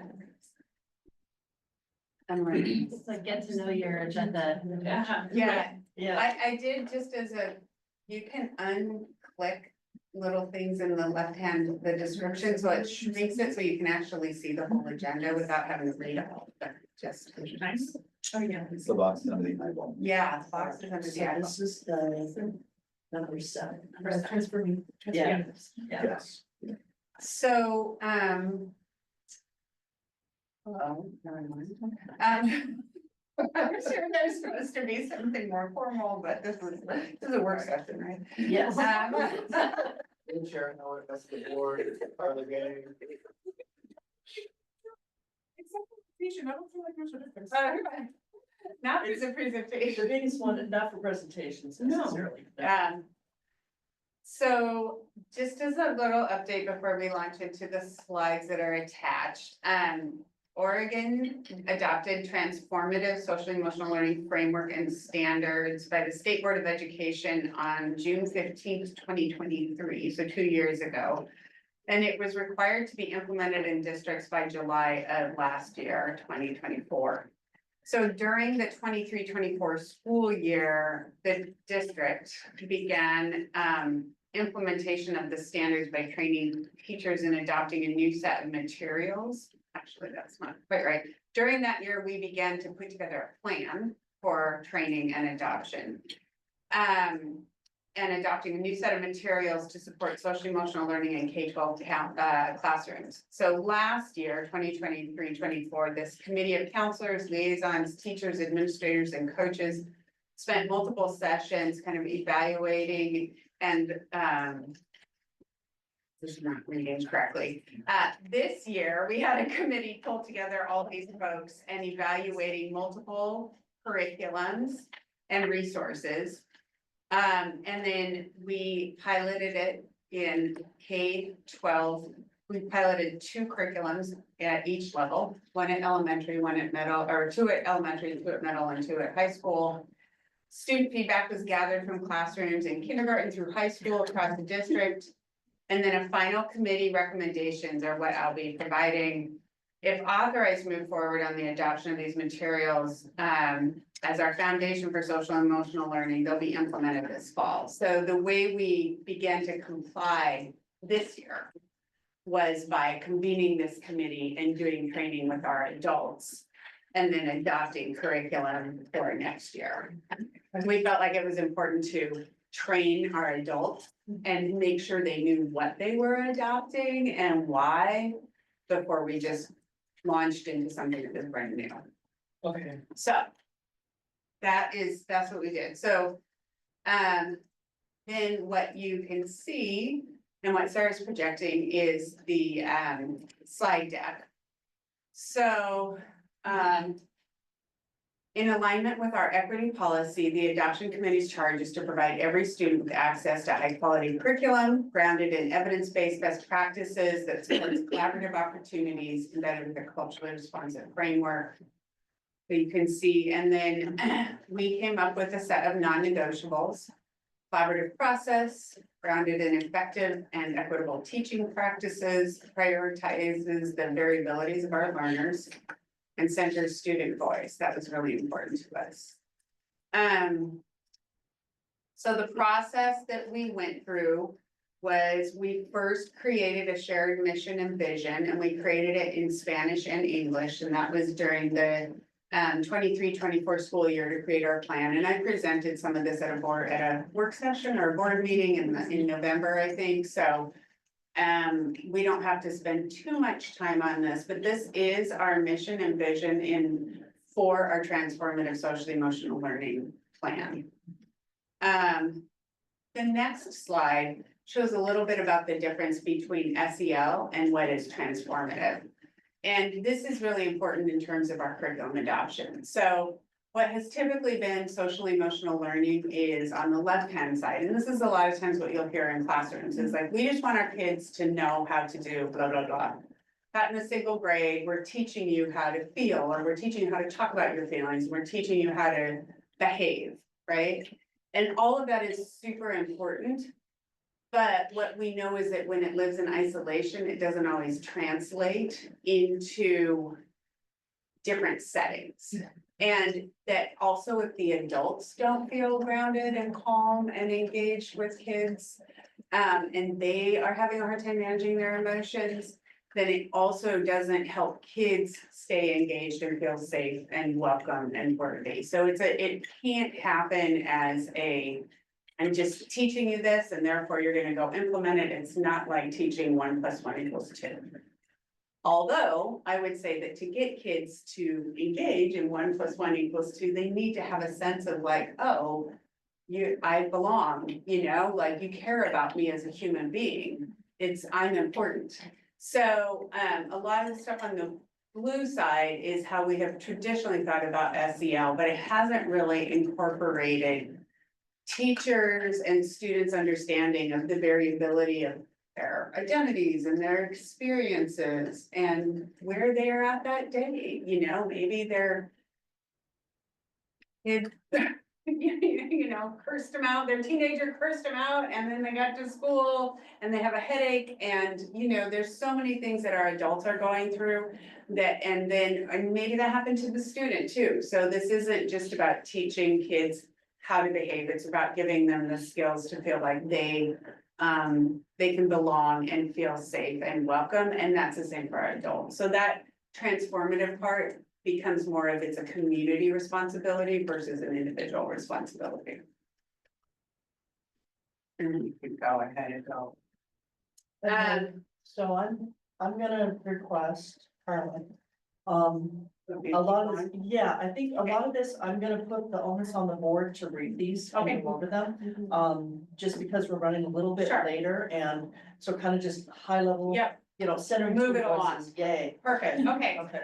Sarah, y'all can read centering student voices. We care about that the most, but we're gonna skip it for tonight.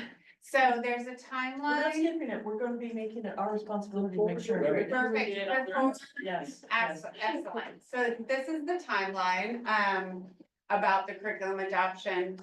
And we began piloting it at all levels in January or February for one set of curriculum. And then we piloted a second set of curriculum in March through the beginning of May.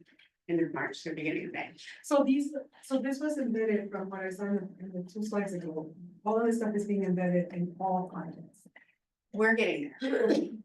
So next slide talks about, so there's gonna be 2 different ways that we implement, but right now we're just talking about curriculum. Not necessarily how we embed it in other content, but yes, we will get there. The materials review, these are the 3, we looked at Wayfinder.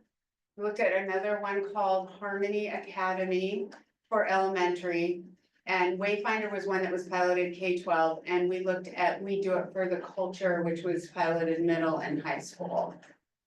And so when you keep going, the pilot team feedback was that they did a deep dive into planning with the materials and piloting lessons. And then students had lots of opportunity to give feedback verbally and also in writing.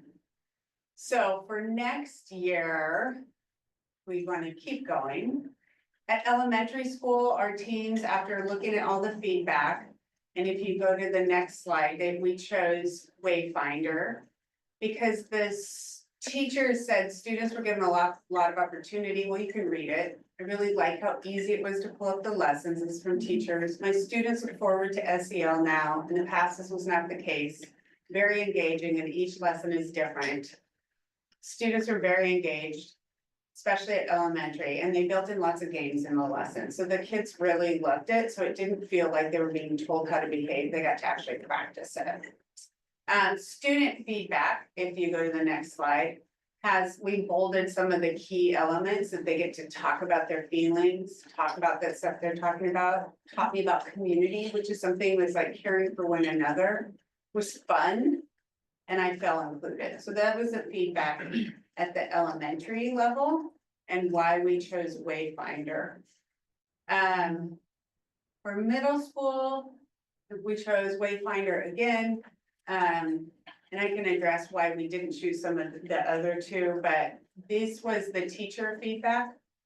Accessible, comprehensive,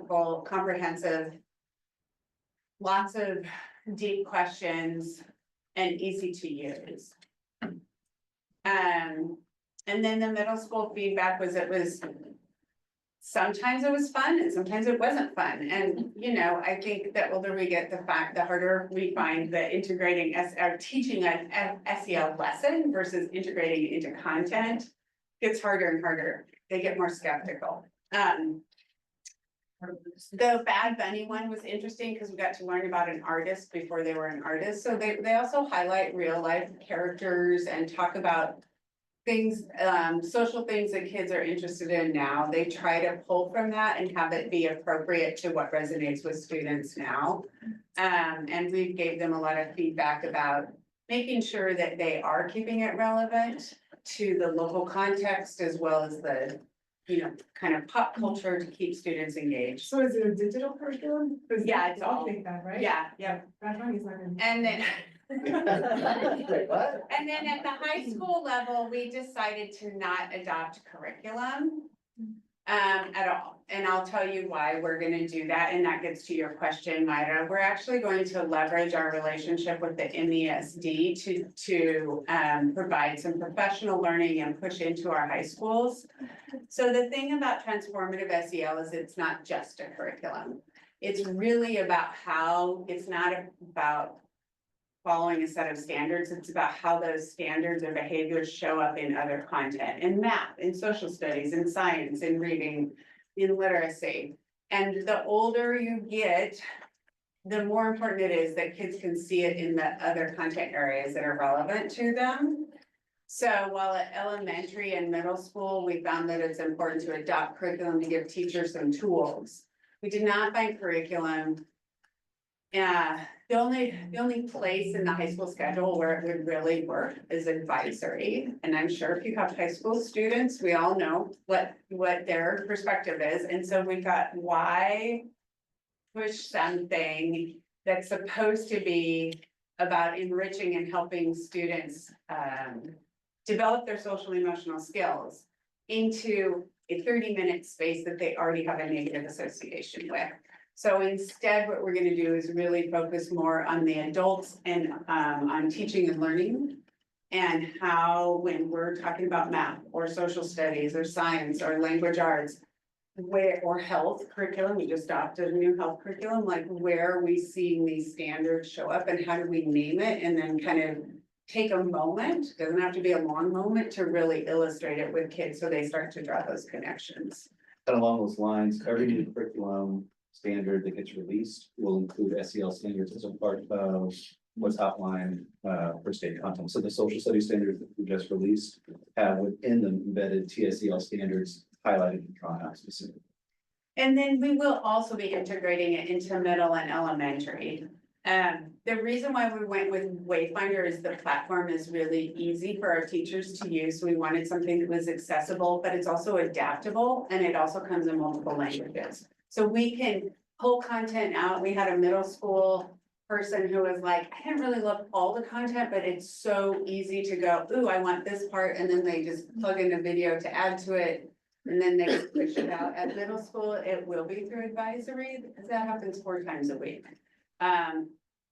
At elementary, it'll be during their morning circle times, and more intentionally, at least once a week during their longer chunk of time.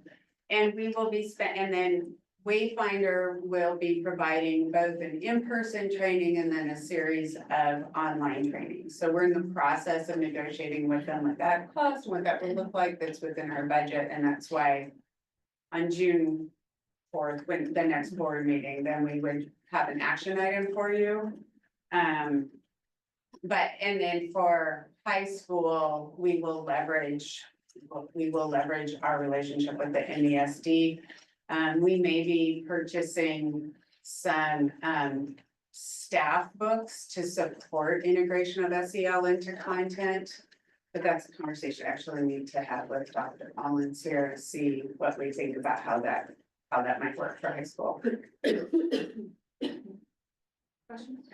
So, partnering with MESD, does that look more like PD for teachers or what? Okay. Yeah, and they, PD and also some ongoing modeling, and then they already are like Tim said, they're already working with us on where is that standard show up in XYZ content. So just being intentional, explicit around helping, they already help us develop professional development for all schools. So they just really leading more clearly into them being a resource for us for our high schools in particular.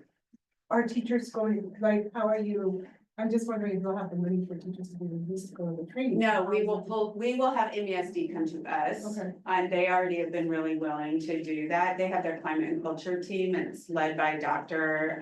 Natasha Jackson. And she, her team has been phenomenal.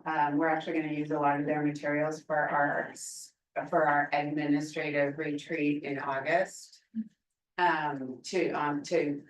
To help build some knowledge of our administrators around how to integrate the content into their professional development that they lead as well. So it's not a check the box, it's very much an ongoing process to help build capacity of people to see where and how they integrate it. And that's truly the transformational part of it versus here's what we're doing. Questions?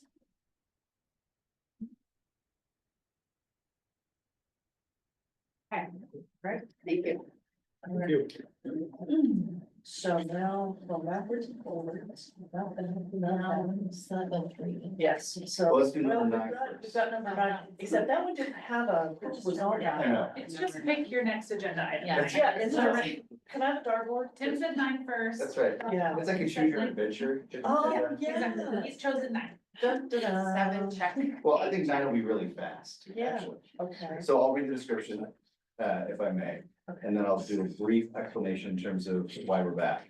So, at May 7th, at the Board of Business meeting, you approved the selection of the health curriculum for the middle and high schools. Thank you very much.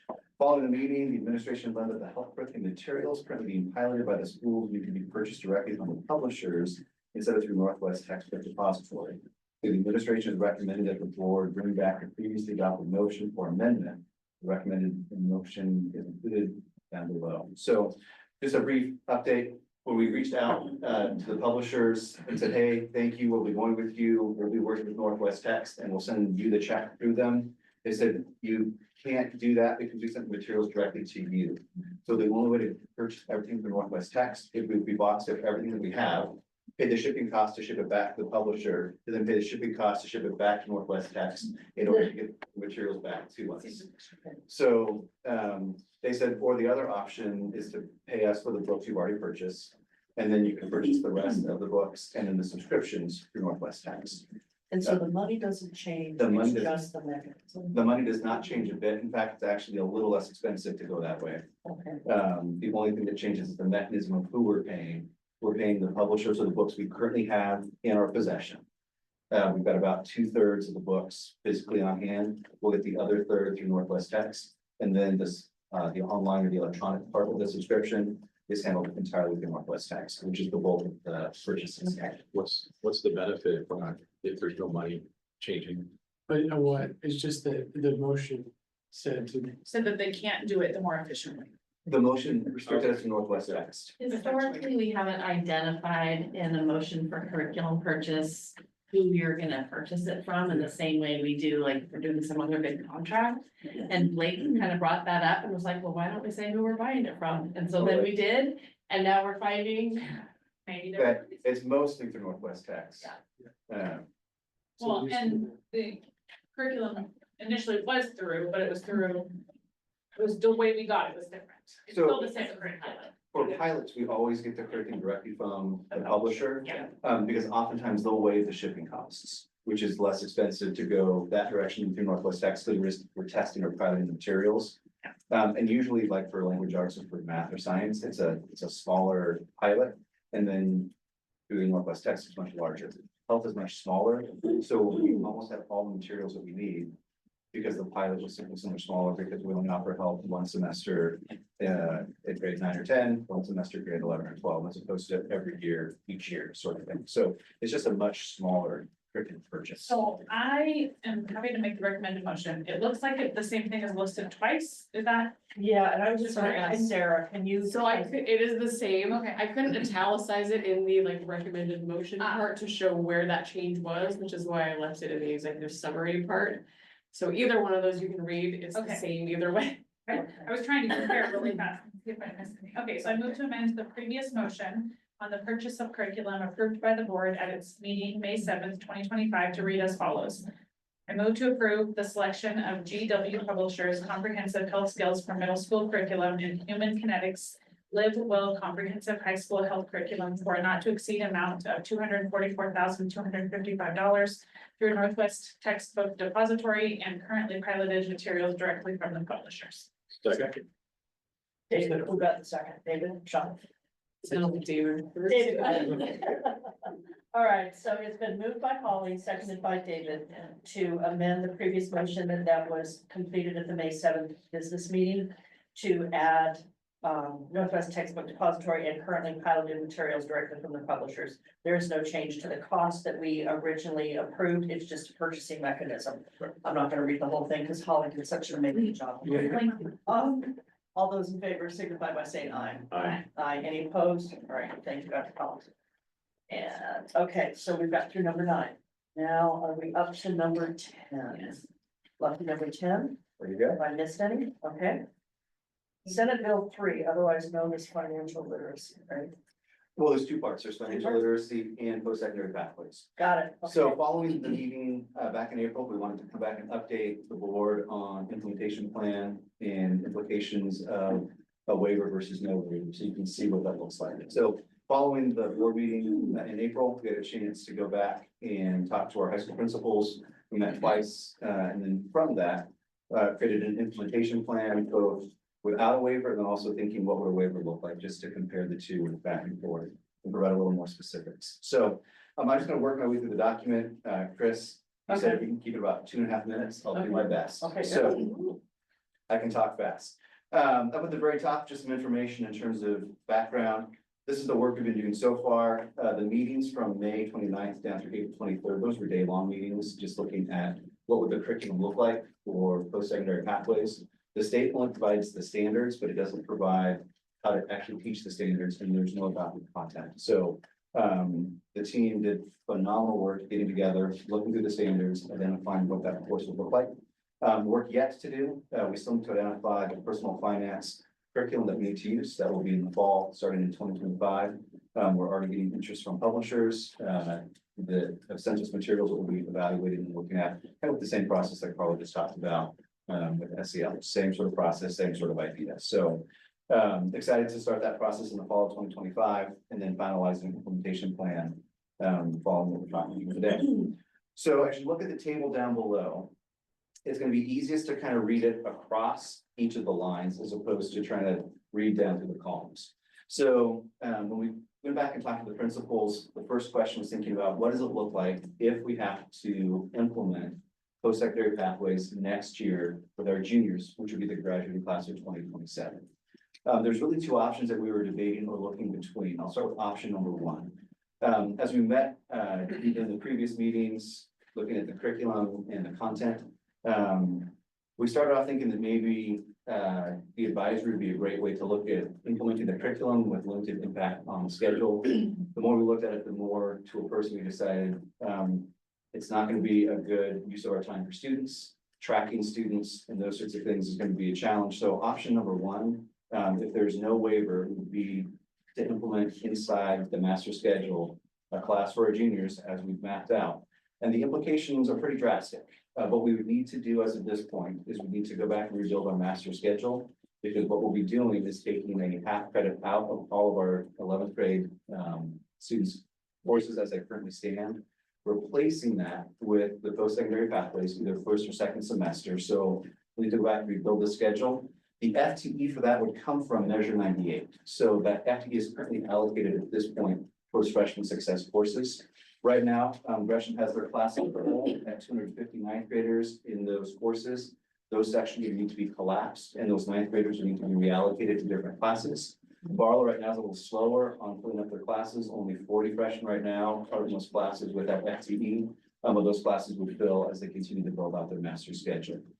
So the implications as far as the master schedule goes, the challenges we're taking our FTE from a ninth grade course, moving it up to 11th grade.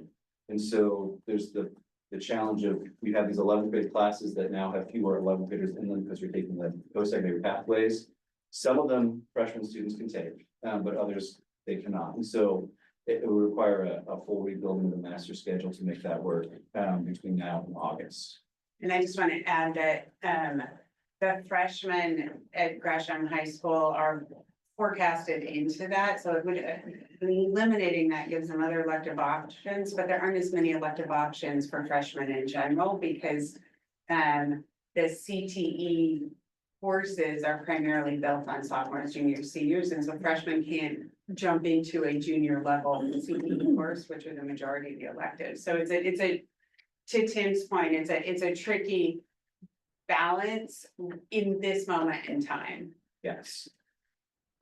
Just thinking through the advisory option, we are going to be putting together the course in Canvas, just so that it's ready to go.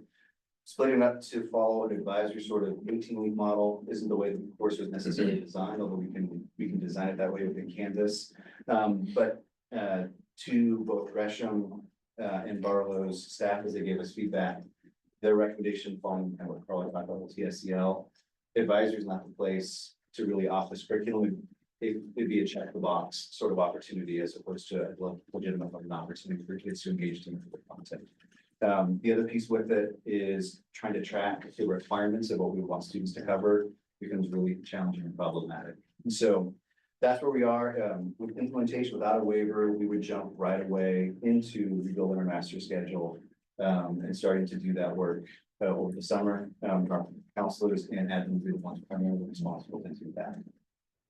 As far as the Did you want to cover do you want to cover personal finance first and then go to the waiver? Yes. Okay. Oh, the other piece before I forget, for students that are at Cal, we've been working with Jessica specifically. Cal in their pathways already has built in a post-secondary pathways course for each of their programs of study. Sometimes they happen at the junior year, sometimes they happen at the senior year. It just depends on what pathway they're in. So students in Cal will not necessarily be impacted. You'll be able to use and utilize what Jessica's been developing here. Also, our students in Avid, which is about 50 of our students at each of our high schools in grade 11. If you look at what Avid outlines for their curriculum for grade 11, it matches almost perfectly one-to-one with the post-secondary pathways requirements by the state. And Avid's actually done that work for us to map out what Oregon requires versus what Avid covers. So they could do it next year. Some of them, yeah. Yeah, so students at Cal and students in Avid, we can recode those courses already. And Jessica and I actually just talked earlier today about that process. Cal's already using the Ramsey Education Foundation. They are. So in talking to Jessica, only one of their pathways uses the Ramsey curriculum, but that does follow the Oregon standards for post-sec or for the personal finance. How many students, and just give me a ballpark, from Gresham and Barlow attended Cal and would be able to claim this credit, because that also into, you know, that one back there. About total, it's about 200. 200 from both buildings total. About maybe 250. Okay, Out of a class size of. Yeah. when it came to your calculations of FTE, was that considered in there for sections or? Yes. Okay. Yes. The other thing I want to point out before I get to, waiver, no waiver. Waiver, no waiver only impacts the post-secondary pathways course. Because following the conversation about you, David, you said the personal finance piece is really important. So as we went back and looked at the plan, we said, why can't we implement personal finance on the same track that we would have before, right? So that the seniors in the class of 2027 get personal finance just as if they had the waiver if they did. So the plan at this point in time is to move forward with waiver or no waiver. Personal finance, the curriculum will be adopted by the middle of this next school year, and we'll be able to implement that for the seniors in the class of 2027. And our goal for that, or the FTE for that, is going to come from repurposing some of the FTE from Measure 98 for our college and career coordinators, in the, what's two positions, isn't it? College. Well, yeah, I mean, and I think depends on if we do away, I think there's related between that and then what positions we repurpose is part of the conversation. So I wanted, but that is part of the plan. So how much time do you have to apply for a waiver? So that's a great question. So I reached out to the state a week ago and said, I've got colleagues in other districts who've applied for waivers and have not heard anything. And so obviously Moore, who's in charge of the process, emailed back and said, we're making our rubric to evaluate waiver requests. Waiver requests we anticipate will be approved to the beginning of June. Okay, that's ODE timelines. So I think, thank you for digging into this. It makes a lot more sense to me now. We put it for a vote. Can I just offer that if you did a waiver, if you did do a waiver for Plan A, just to finish that, like that would have been our preference. It would allow us to still repurpose Measure 98 FTE, as Tim is saying, but to be more thoughtful and leverage potential retirements or vacancies in a different way as we move forward for next year. And there are sensitivities to, there are many positions paid for out of Measure 98 at our high schools. And so being really thoughtful about how we collapse, repurpose, redefine some of those positions so we don't lose the work. Ninth grade on track is one of them. So like eliminating ninth grade classes in addition to the master schedule nightmare is. And that's Plan B. So that's Plan B. So with a waiver, we could potentially move that ball down the court a little bit because we also haven't evaluated the impact of those classes and we don't want to, if we can avoid it, inadvertently impact our ninth graders in order to build this in. We know we're gonna have to impact our master schedule somewhere and our Measure 98 FTE is going to play a very significant role in what that looks like. So we know we will be repurposing those funds, some of those funds. Which positions and what that looks like really has to be considered in terms of the impact on our overall Measure 98 compliance, as well as the impact on kids in our building. So that's one of the reasons to think about it, but we did come up with some creative ideas on how to repurpose some of the FTE, but we have a few more details to dip into to figure that out. What we believe is that in doing so, we would be able to start both the personal finance and the post-secondary pathways in the fall of a year from now. So it is an information item. And you only have 7 days Yes. to get away from it. So the waiver can be applied anytime between now and June of 2026. Okay. June of 2026 is too late.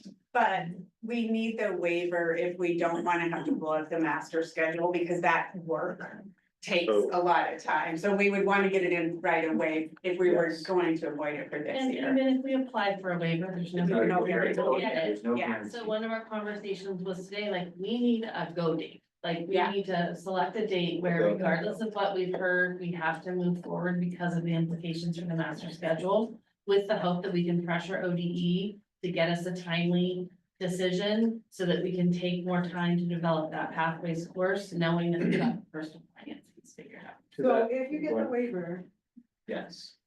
you're not cutting any of the ninth grade success classes, and Seniors. class 27 is still going to get personal finance. That's correct. 2027 with personal finance regardless. We can do that. Okay. For sure. I move, Okay. never done this before, so help me out. Okay. You got it, David. You got it. You got it. Yeah. No pressure. Okay, we're recording. We're recording. I Rooting for move you. to implement the 2026-27 with waiver plan A. I second. All right, so it's been moved by David very eloquently, seconded by Myra very efficiently. To amend, no, where are we even at? To implement. But you're actually, well, what you're actually approving is the district submitting a A waiver. waiver, Yes. right, Okay, Right, so I so- move, So we want to amend you want to amend your the motion? current, because it's already been moved and seconded. Yeah, yeah. I move. So, hang on, All right. do we want to maybe grab a scratch piece of paper? I'm writing down now. And write it out first, so we Yes, kind of have it in writing Yeah. to know what I the motion. move to wording's gonna be. amend the, You just say amend the No. motion. to amend the motion. Is that what the Yeah, motion, move to Yeah. amend the motion the motion? to state, You can. I mean, you can. Amend the motion. Should we just vote it down and then redo the Just vote it motion? down. Just do that. Okay. Start over. So I move to amend the motion. No. No, you're gonna take your. It's gonna take up. Right the sound. Oh, God, I never mind, stop, come out. Yeah. Okay. Yes, thank you, I was just trying to help. Thank you. Paul. Reasons speaking. So the motion was, David, to, Implement the 2026-27 with waiver plan A. and where are you getting waiver plan? from? That's not, it's from the document, It's on the document. the implementation plan document. So, Oh, in Yeah. here, gotcha, okay, I was looking on this. the Okay. right word. So it has been moved and seconded, and I believe that there is a preferred position. All right, so with that, I vote no. Myra, how do you vote? I voted to, I made the motion You made the motion, how are you voting? that I want to move forward with the waiver. No, you wanna vote no. Oh. If you were asking my wanna fix opinion, They want to fix the waiver. We want wanna to fix the motion. we need to make a motion. Did you make one of these? So, all right, so Myra, Are you okay, trying to Holly's say no, no, Myra. Okay, so it's unanimous. That motion didn't quite hit the mark. We want to rewrite the motion. All right, So a recommended motion could be to approve district staff to submit a waiver request to the Oregon Department of Education. district staff to submit a waiver. Take a stroke. OEE. Do we need to, I'm just What is curious, do we need to make any reference to the previous motion? Nope, you don't, Okay. nope, Got it. nope, because that one went down. I So think it doesn't he's, matter, I think he might Oh, be you're right. referring to the Yeah, one. he's referring to the other one. But it went down just like this, one did. You're right. Yeah, it went down, it doesn't matter. I'm just learning Robert. Okay, so approve the district staff to submit to ODE a waiver request regarding the implementation Postponement of waiver request to postpone implementation of SB three financial, what is that? No, because it's both, it's pathways and Okay, I'm gonna post-secondary. put that on it. Okay, Post-secondary is a first. all right.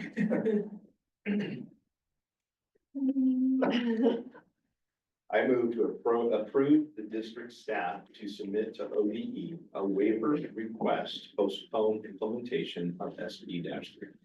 Nice. Okay, Exactly. all right, it's been moved by David, seconded by Holly to approve district staff to submit to ODE for a waiver request to postpone implementation of Senate Bill 3. Is there any further discussion? All right, so all those in favor? Aye. This one's for real. This one's is for the real. one you want. Sean, did you vote? Yeah. Okay, all right. Thank you, it approves. Thank you. It passes. Are you done? Is that all? I'm out. Get it in and find out. Okay, Like I say. that's that one, that's Like, that one. I'll have that Um, submitted by tomorrow. okay. No, Everybody has we've got appreciated still these couple, meetings. have a couple. Because they've, like, we got 7 days. And so. We're on 11, I think. I think we've. Yeah, One no. through 10, is that what you're? No, we haven't done six Yeah, yet. that's it. Yeah, we skipped 6. Do number 12, Mr. Cook. 12, Yep, okay, safety update. yep, because that's a brief one. Yeah, we had planned to give this update to you all in a business meeting in June. But since this system is up and running, I wanted to give an update now so that we can announce it to the community, so I'll read it directly to you. The 2016 bond upgraded the district's camera systems with modern equipment. With this upgrade, the district has been able to enhance the monitoring of this equipment in order to detect guns in schools sooner. The district has contracted with Zero Eyes to install AI gun detection software on cameras that will alert the detection of a gun when in the camera's field of view. Zero Eyes delivers a proactive, human verified visual gun detection and situational awareness solution that integrates into existing digital security cameras to stop mass shootings and gun related violence. Time has been set aside on the agenda for the administration to provide additional information to the board. So what this does is, and we started working on installing these things back in January, and I think that's when I had my first one-on-ones with all of you to say, hey, this is what we're doing. And again, the reason that it's coming earlier than June is the system is up and running effectively. So the AI technology is designed to detect silhouettes that look like guns and get a real rapid response time to us if one is detected. So I now know it works, because on Monday it was not a real gun. I want to start off with that right away because I don't want to startle people. Kids were on campus playing with Nerf guns, and a game that they should not be playing on campus, Nerf toys, thank you. And it is a silhouette of a gun. Within about 10 seconds, we knew. Because that went to the Zero Eyes people. It was verified by humans that monitored the system that it wasn't, it was a toy gun. But they still notified us that they had found it so that we could talk to the kids about that. So if it didn't work, 911, the bells would have gone off, police would have responded. In this case, in full transparency, police did respond because a staff member also thought it was a gun and called 911. So that's also great. That's what they should do. And that way we had that verification, but we knew very rapidly that kids were out there playing with those Nerf guns and that there was a gun, that kind of gun was on campus so that we could address the kids. That's pretty effective. What that does is, what we'll teach principals now is, if we do get that verification, if there's something real, they're just gonna hit the lockdown button right away and secure the building. That way we don't have any delays. We already know that Zero Eyes will be calling 911, and then we can, it extends it pushes our perimeter out a little bit is what it does, so we can respond quicker. I have no idea what that was either. And so is that in all of our buildings now, John, or the test is in one building? It is, no, we have it in all of our secondary buildings. There's 100 cameras that it has been installed on. Okay, Each camera is licensed to do that. And Zero Eyes came out to do a facility assessment because they're the experts on which cameras would be the best. And that's what we have installed it on. so when you say secondary, is that high school only, or is it Middle and high school. middle and high school, and that includes, our 3 high schools and our, It does. okay. Yeah. All right, We've watched the tests too. They've come to test the system. We've had police come into the buildings when kids are around and pull weapons to see, and those tests have gone very well also. So it only detects where the gun is Pull. Yes. okay. That gives you a lot more time. And then verify. Gives us a lot of time. Yeah. Okay, If you can detect within 10 seconds, and then we'll be, but unless there's more questions, obviously, if you can get a response in 10 seconds from these people, the ability to secure the building and notify staff by hitting that lockdown button Right. is Okay. fast. Now, Okay. I do have a question, go ahead. quick question, could take 30 seconds. Sure. The shooting at Reynolds High School was discovered because a student walked into the bathroom Are these zero eyes in the bathrooms as well? There will not be in the bathrooms. We can't put cameras in the bathroom. But the second they come out of the. But the kid walked through the courtyard, so there was, if there had been that technology, That would have known. 10 minutes to walk across the. Yeah. Yeah, but good question, and yes, we will not, let's be clear on the record, we will not be installing cameras in the bathrooms. Just wanted to make that. Yes, Yeah. Are Nerf toys not allowed on campus? we don't want fake guns, whatever it is on campus, so we address that. It's obviously addressed differently than if it's real, but they are taught to, and we don't. Okay, all right, thank you. Thank you. Gets that one done. Do you want to do policy now, Tracy, or policy? Yeah, and I really I really can make this quick if people are willing to do, some work for our next meeting. Okay, What number is this? Number This is number 6. and a lot of it was deletions. A lot of it was, so I can give you, I have gone through and made little notes, like what's the main thing you need to know about each policy, so I can kind of give you that super high level without looking at all the markings. And then I also want to clarify, so on the agenda item, which now I gotta find number 6. There is a packet for the policies. So the revised policies with recommended changes, those are the ones that the board will need to adopt. The ones that are the ARs, those truly are just for reference, and we'll get to those. We'll talk about that, but it's just so that you can see in the policy what it's then wanting you to go look at. Because there's a big change with the instructional materials ones. We just felt like it was better for you to have that to look at.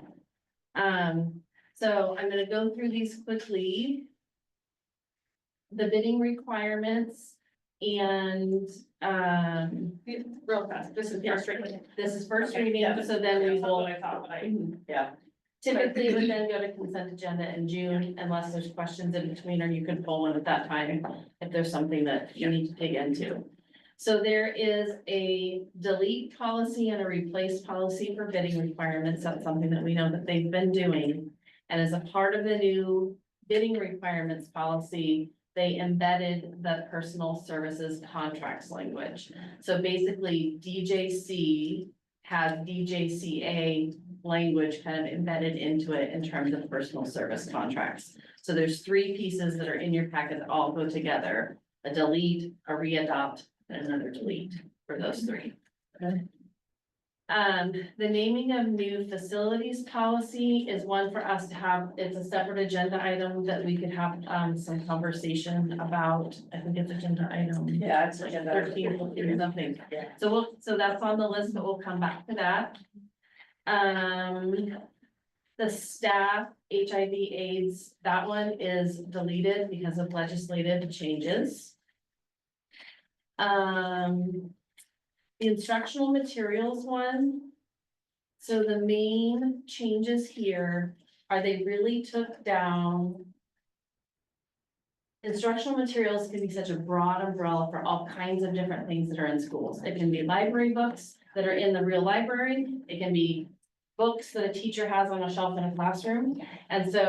And it also can be the curriculum that you all adopt as a board. So what this policy does is really differentiate between the different types of materials that are included in this policy.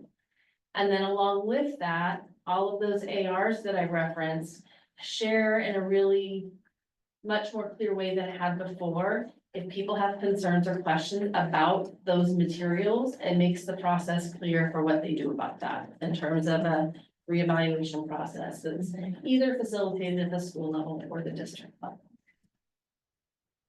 Make sense? So you will see through here reference to a variety. I think there's 6 ARs that are all connected to this one policy, and that's what that separate packet in your board item is. Okay. Graduation, keep moving. Yep. Graduation requirements, I think we look at this every year. This year, there is a change from us having an alternative certificate. It's now been renamed a certificate of attendance. So this reflects some changes there. We also have the updated language around personal finance and pathways. Those credits are now included in this policy. And then we did some cleanup things that were related to this policy as well. That's a lengthy one. This one, just a quick question, the graduation requirements, if there's a change from the board will review this policy to the district will review this policy, the board has to approve the policy anyway, right? So it does, isn't it? The board still- sorry, the second line of the graduation requirements. What? Board establishes. The second sentence says, now says the district will review this policy annually, but it previously said the board will review this policy annually. The board either way would have to review it to approve it annually, right?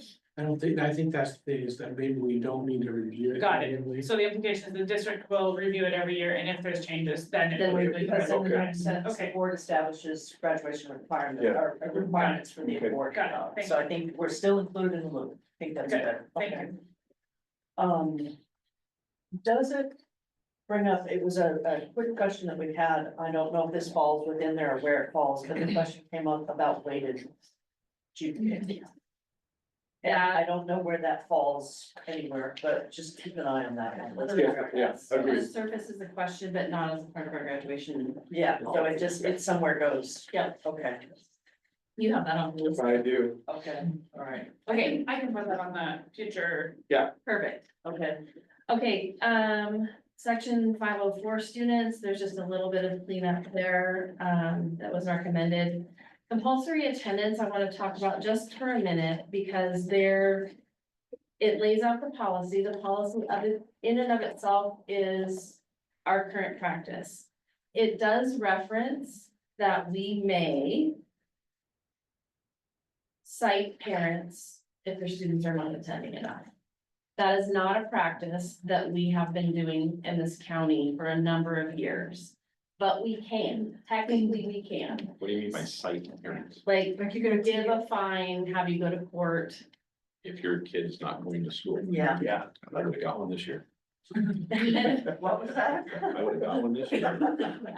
It is not a practice that we've used in this district Not for a long for a time. long time. When I've I- never given a citation to a family. When we went down this road in 2011 or 12, it was not successful and parents were not happy because sometimes they didn't have the control that they wanted and it just penalized parents. So that was our biggest hurdle. I mean, I would say it's different in elementary than high school, Maybe. because there are no elementary school kids driving themselves to school. No, but if you have families where they're living one custodial parent back and forth, there's other Yes, but family there are arrangements. adults that Yeah, should be yeah, responsible to get their kids to school, where in high school, the student. But adding sometimes is importance to it responsible. in a citation thing Well, is not the best way. And our DA and our courts don't support it either. Yeah. They don't have capacity to do that. Right, So so that's right in the middle of this policy, that we may do that. Our practice is that we don't. But in the event that we did, in the AR packet, the separate packet is the process for what that would need to look like. So it's not something we do. And we have a process if that. Yeah. Because legally If we it ever have that, became- right? If it right. ever became a thing, there's a process. okay, all right. Next Sean, one. did you have a question? Yeah, I was gonna say, I'd like to have the arrow in the quiver that we have the ability to. If it would ever be an appropriate situation to do that, so I think this policy is good to have for sure. I wanted to be super like, we don't do this. On a regular basis. We don't do this and, there is a process if we needed to. So, after compulsory attendance, immunization has some cleanup things. And a bunch of strikes. It's pretty straightforward as well. Okay. Okay. So that was it. So these will come back, so read them again carefully, and they will come back on consent agenda at the business meeting, correct? Okay. And any suggestions should be promoted. Yeah, and then we didn't, because we're gonna discuss that in a minute, okay. Back to here. Policy, that. You wanna do your economic forecast, or what we'll do in policy? I will do the economic forecast. Oh, sorry. No, I'm just gonna, while Tracy's on a roll in policy, let's go to number 14. Okay. Quick. So number 14, and maybe this is, and email me your thoughts and feedback opportunities. Yes, that would be great. So one of the things, so this is the naming of new facilities and, heard board, top members talk about, how spaces get named, how buildings get named, when a plaque can go up, and a request for us to review the policy. And with that, we'd like to have some conversation and get some additional input from the board in terms of what are we hoping to try to accomplish through our policy? Because we can sit and draft some policy, but if we don't know that what we're trying to accomplish, then we're just gonna probably be wasting some time. So, some of the things that I've been thinking about is there's a variety of different types of spaces. So we have like physical buildings or facilities, like we have Gordon Russell Middle School that's named after a person, right? But we also have some different spaces, Holvis Gym, a former library at North Gresham that's now been torn down. Different examples across the district, some of which are named after folks that are deceased and some that are not. So there's not any consistency in how we're naming different spaces or rooms across the district, or how long those names stay. Stapleton Field, right? We've got lots of, we don't have any guidance or policy around how we actually address that. So we have some questions around, I think more about spaces than about buildings. School-based health center, maybe a plaque. Well, in plaques, we've typically done a plaque for a new construction on a building that has whoever the board members were at the time. I think we started taking off whoever the project manager was. It's on some, I think we started taking that off. It usually had the superintendent. And the principal I of the think building. there's a principal separate building. policy for that one. Yeah, there is names on building plans. There, okay. I So think what there's- I'm specifically looking for is naming of spaces like a gym or a swimming pool Mhm. or, sort of like that. And then my other concern is naming, it says in there, you can't name someone until they're deceased, and I don't And we believe have spaces that are named for people that I believe are that not. are still alive. Yes, that's correct. And I'd like to, what I'd like to do is change that. But I think there needs to be a stipulation under that, because I think the original reason why it was deceased is if something comes up. If somebody does something that you no longer want to have the space named after them, And I while they're think that- still alive. And I think you need to have a quid pro quo or in there, kind of like a something exchange or something, like if they do something, We can remove. we can remove that name. But don't we have people that are alive? Like, We have is it- both. We have a Bruce couple. Richardson Jim, I'm pretty sure he's. Where's? I haven't heard that he's not, and that's West Orient, and there is, the field at Gordon Russell was named after Reed. Well, and then is there the counseling? Counseling is named after the former counselor, one of the retired counselors who is still alive. Yeah. So, and buildings have taken some license that we didn't know. We do need your input, because then we can reaffirm this policy with principles. What do we need to do? I think this is a good time to do that. I do agree with David. I would like to see it changed to, so like, obviously there has to be some sort of, like Bruce Richardson was a known staple of this Yeah. community forever, so it totally makes sense, But, I think as, it would be nice for somebody to be recognized while they're alive. And then kind of the question too is as part of that whole thing as well, how long do we leave something named? And who's naming it? Yeah, The board, the principal, I think, the yeah, right. community, the. Because in like my two examples, we have Stapleton Field that's been named after the former mayor of Gresham. Is that who that The was? mayor who passed the first bond and built the comprehensive high school in Okay, 1915. all right. And then we've had a space within North Gresham that was named for a teacher who was there for 40 years. And when they tore that down and rebuilt, the plaque went away. Even though it was actually a board adoption to name that library after the teacher. And it's not anymore. And So my- how does that kind of work? My 2 cents is the community owns the buildings. You all do represent that community, so there does have to be an approval process that I think should go Yeah. through the board. Uh-huh, Yeah. Yeah, I'm not saying that it shouldn't, but I'm just saying, we've been inconsistent about how. The school or the teachers or the brought it to us, yeah. and Right, proposed it. exactly, Yeah. exactly. Yeah. Exactly. Cause I remember that's what we did with the t-shirt north. Yeah. Cause I was a PTC. Once we get it written, we put it out there and then there will be some interest.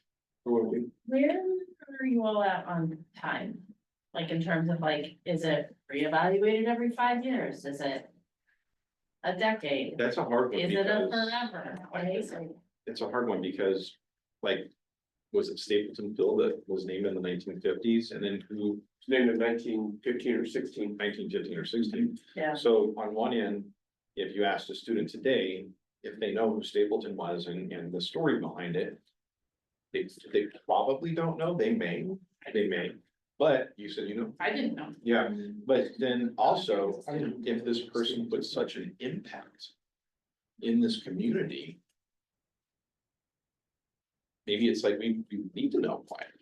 And I think your hardest decisions are gonna be, we do have retired people, I mean, who have had huge impact. And we have 12 or 15 a year. So your criteria will need to be pretty tight. okay. And does that person have to agree that they want the thing? Yes. Oh, 100%. Right? Yes. I mean, I think, Which means they need to be a part. as Well, far as like, Or how, the I family. mean, that, The Yeah. family, Yeah. but Yeah, some sure. people are also very humble and don't want that, right? And then, right, and part of that also came up, around when we did the student-based health center. We had a former board member that was very much a huge part of making that happen. They are deceased. And I had put in a request to have a space within the student-based health center, a room, a student intake, whatever. But a room with a plaque with that board member's name. Did we see them? I don't know. No, I'll so have they to see that didn't one. want, it didn't let down this Yeah. whole, let's Yeah, policy, yeah. let's how do we do this? What our process is. Yeah. Yeah. And then the final part that we haven't really had to address. So I probably shouldn't even say it because then somebody will say we should, but when we've had a space that has been named for someone that over time is maybe not, is an unsavory character. And you want to either change it, or you want to change it to be more representative of the community, then how do we have that at least as a process? Someone can request that. Kind of have watched other school districts that have done that, where they've renamed the high school, where they've renamed a new building, added something in on a sports field. But we have a couple of our schools that I'm not real fond of the name. And because of the history that continues to come out, that is really not what I want to celebrate. However, where does tradition fall in? Versus how are we honoring someone? That would you honor them knowing what you know now? With that, so it's not policy. And I wanted it to try and somehow be consistent, so if the question comes up, how do we work with it? If someone says, I really want to change the name of our building. I'd really like to not have so many east, and west, so that we have a name for I it. wouldn't have known where to look. Yeah. Like, you're simple, they tell you which direction to go into. Yeah, but I said Maybe- something the other day about being out at east and they're like, east, which one, East Gresham? I don't know, yeah. So it was just kind of a broader question from space, knowing that we had a space in a building that was named for someone still alive, that we didn't have any part of it.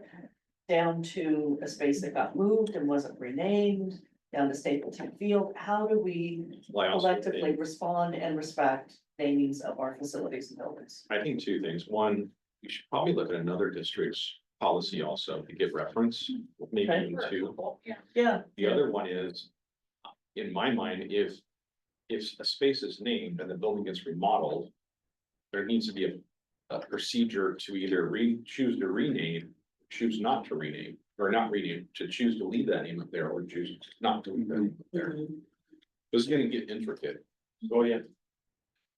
It could be a big can of worms for everybody, which is why I recommend tight. And think gotta be about it tight. as well, if it's a space, maybe in this one instance that happened at North, perhaps if it had been a 5-year. And then really wouldn't matter when they redid the building, because it would have said, we did this, yada, yada. I do wonder about a process to at least revisit, like it'll be revisited by the board every 5 years or every 10 years or something because of that, like. You're talking big spaces or whatever. Yeah, inside, yeah. Because you get to a point where it doesn't hold meaning for the people that are there.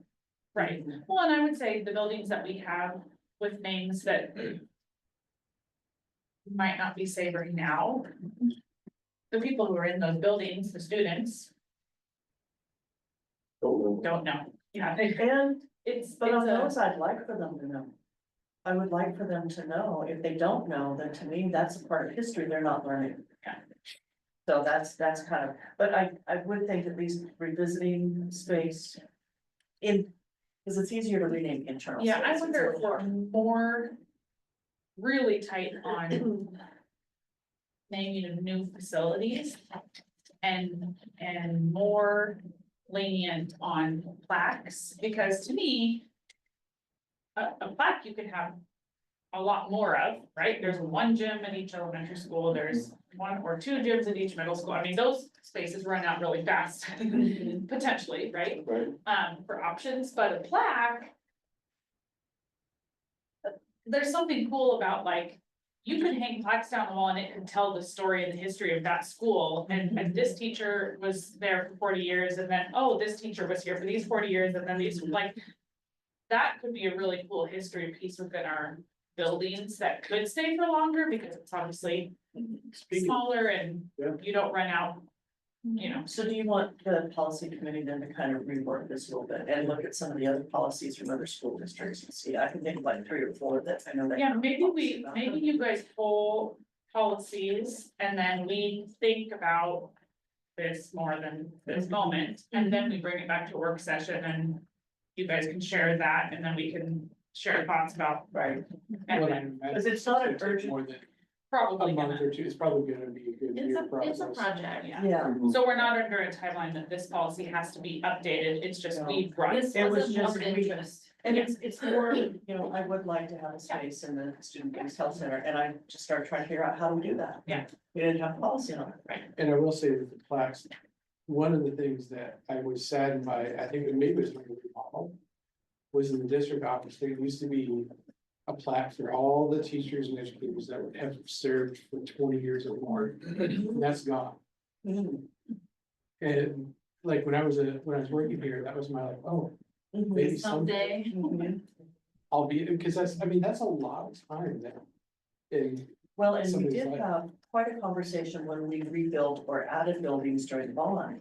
Because we have on the outside of the buildings, the plaque that has whoever was the current board member, current superintendent, contract, yeah, project manager, year it was built, and that, so that's a plaque that's on the building. is there a plaque like that on the health center? On where? On the health center? We haven't put one up yet, I don't think. Well, to me, a plaque is also something that if policy changed in 15 years, whatever it is, and we decide that's no longer how we wanna do it, we're totally disregarding. A plaque is also something that you could give to that family. Yeah, Right, but yeah, and That's it's a like, kind you of, know. we're using like plaque in, Yeah, Different ways. well, that's why I'm saying, That's a I think naming- we should a be more naming memorial. lenient yeah, and do more of the plaques.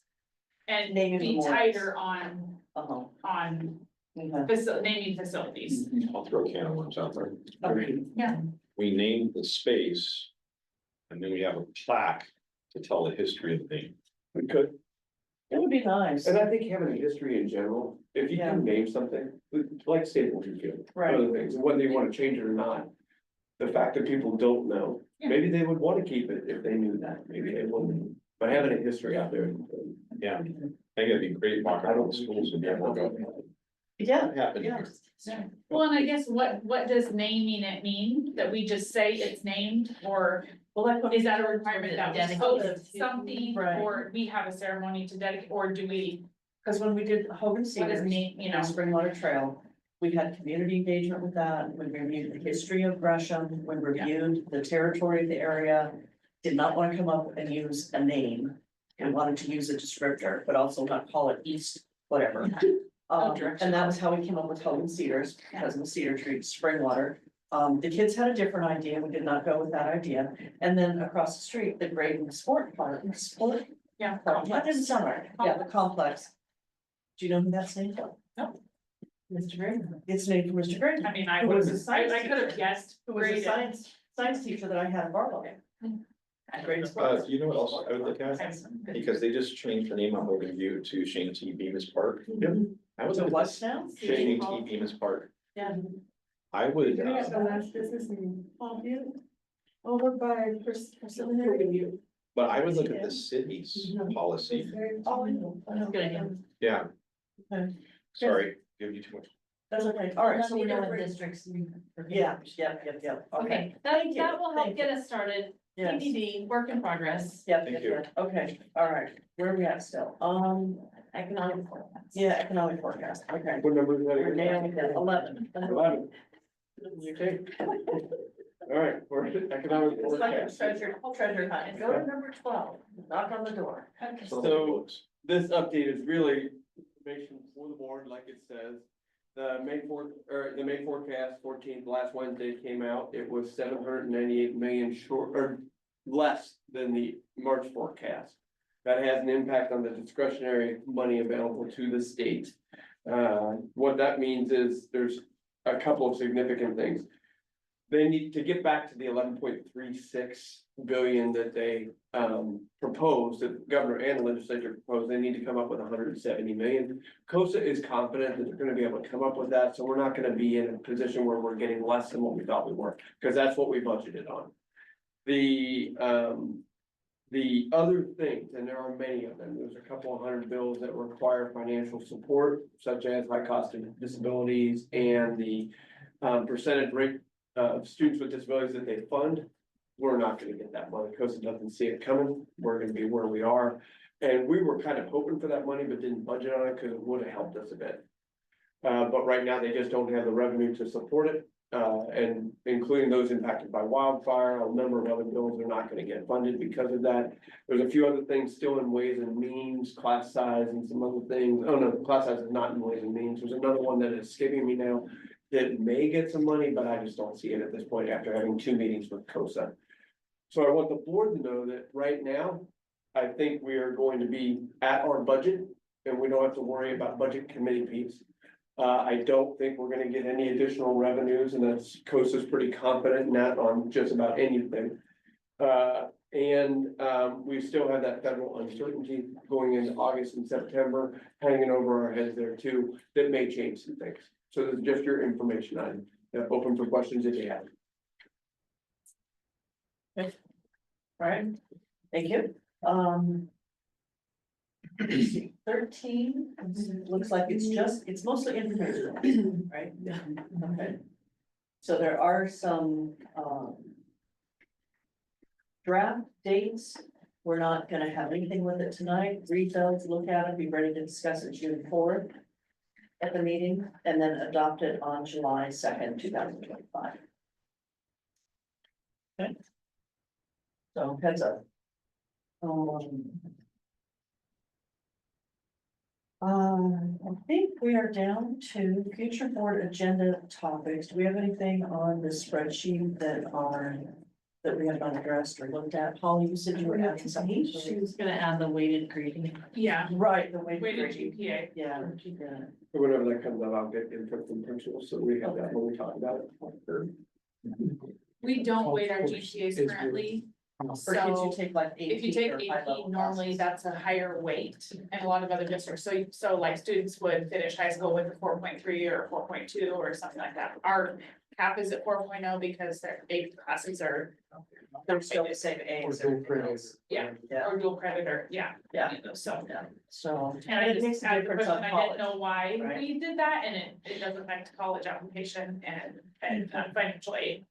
So, Yeah, even though GPAs doesn't say, there's no research that says that higher GPA means that you have more successful.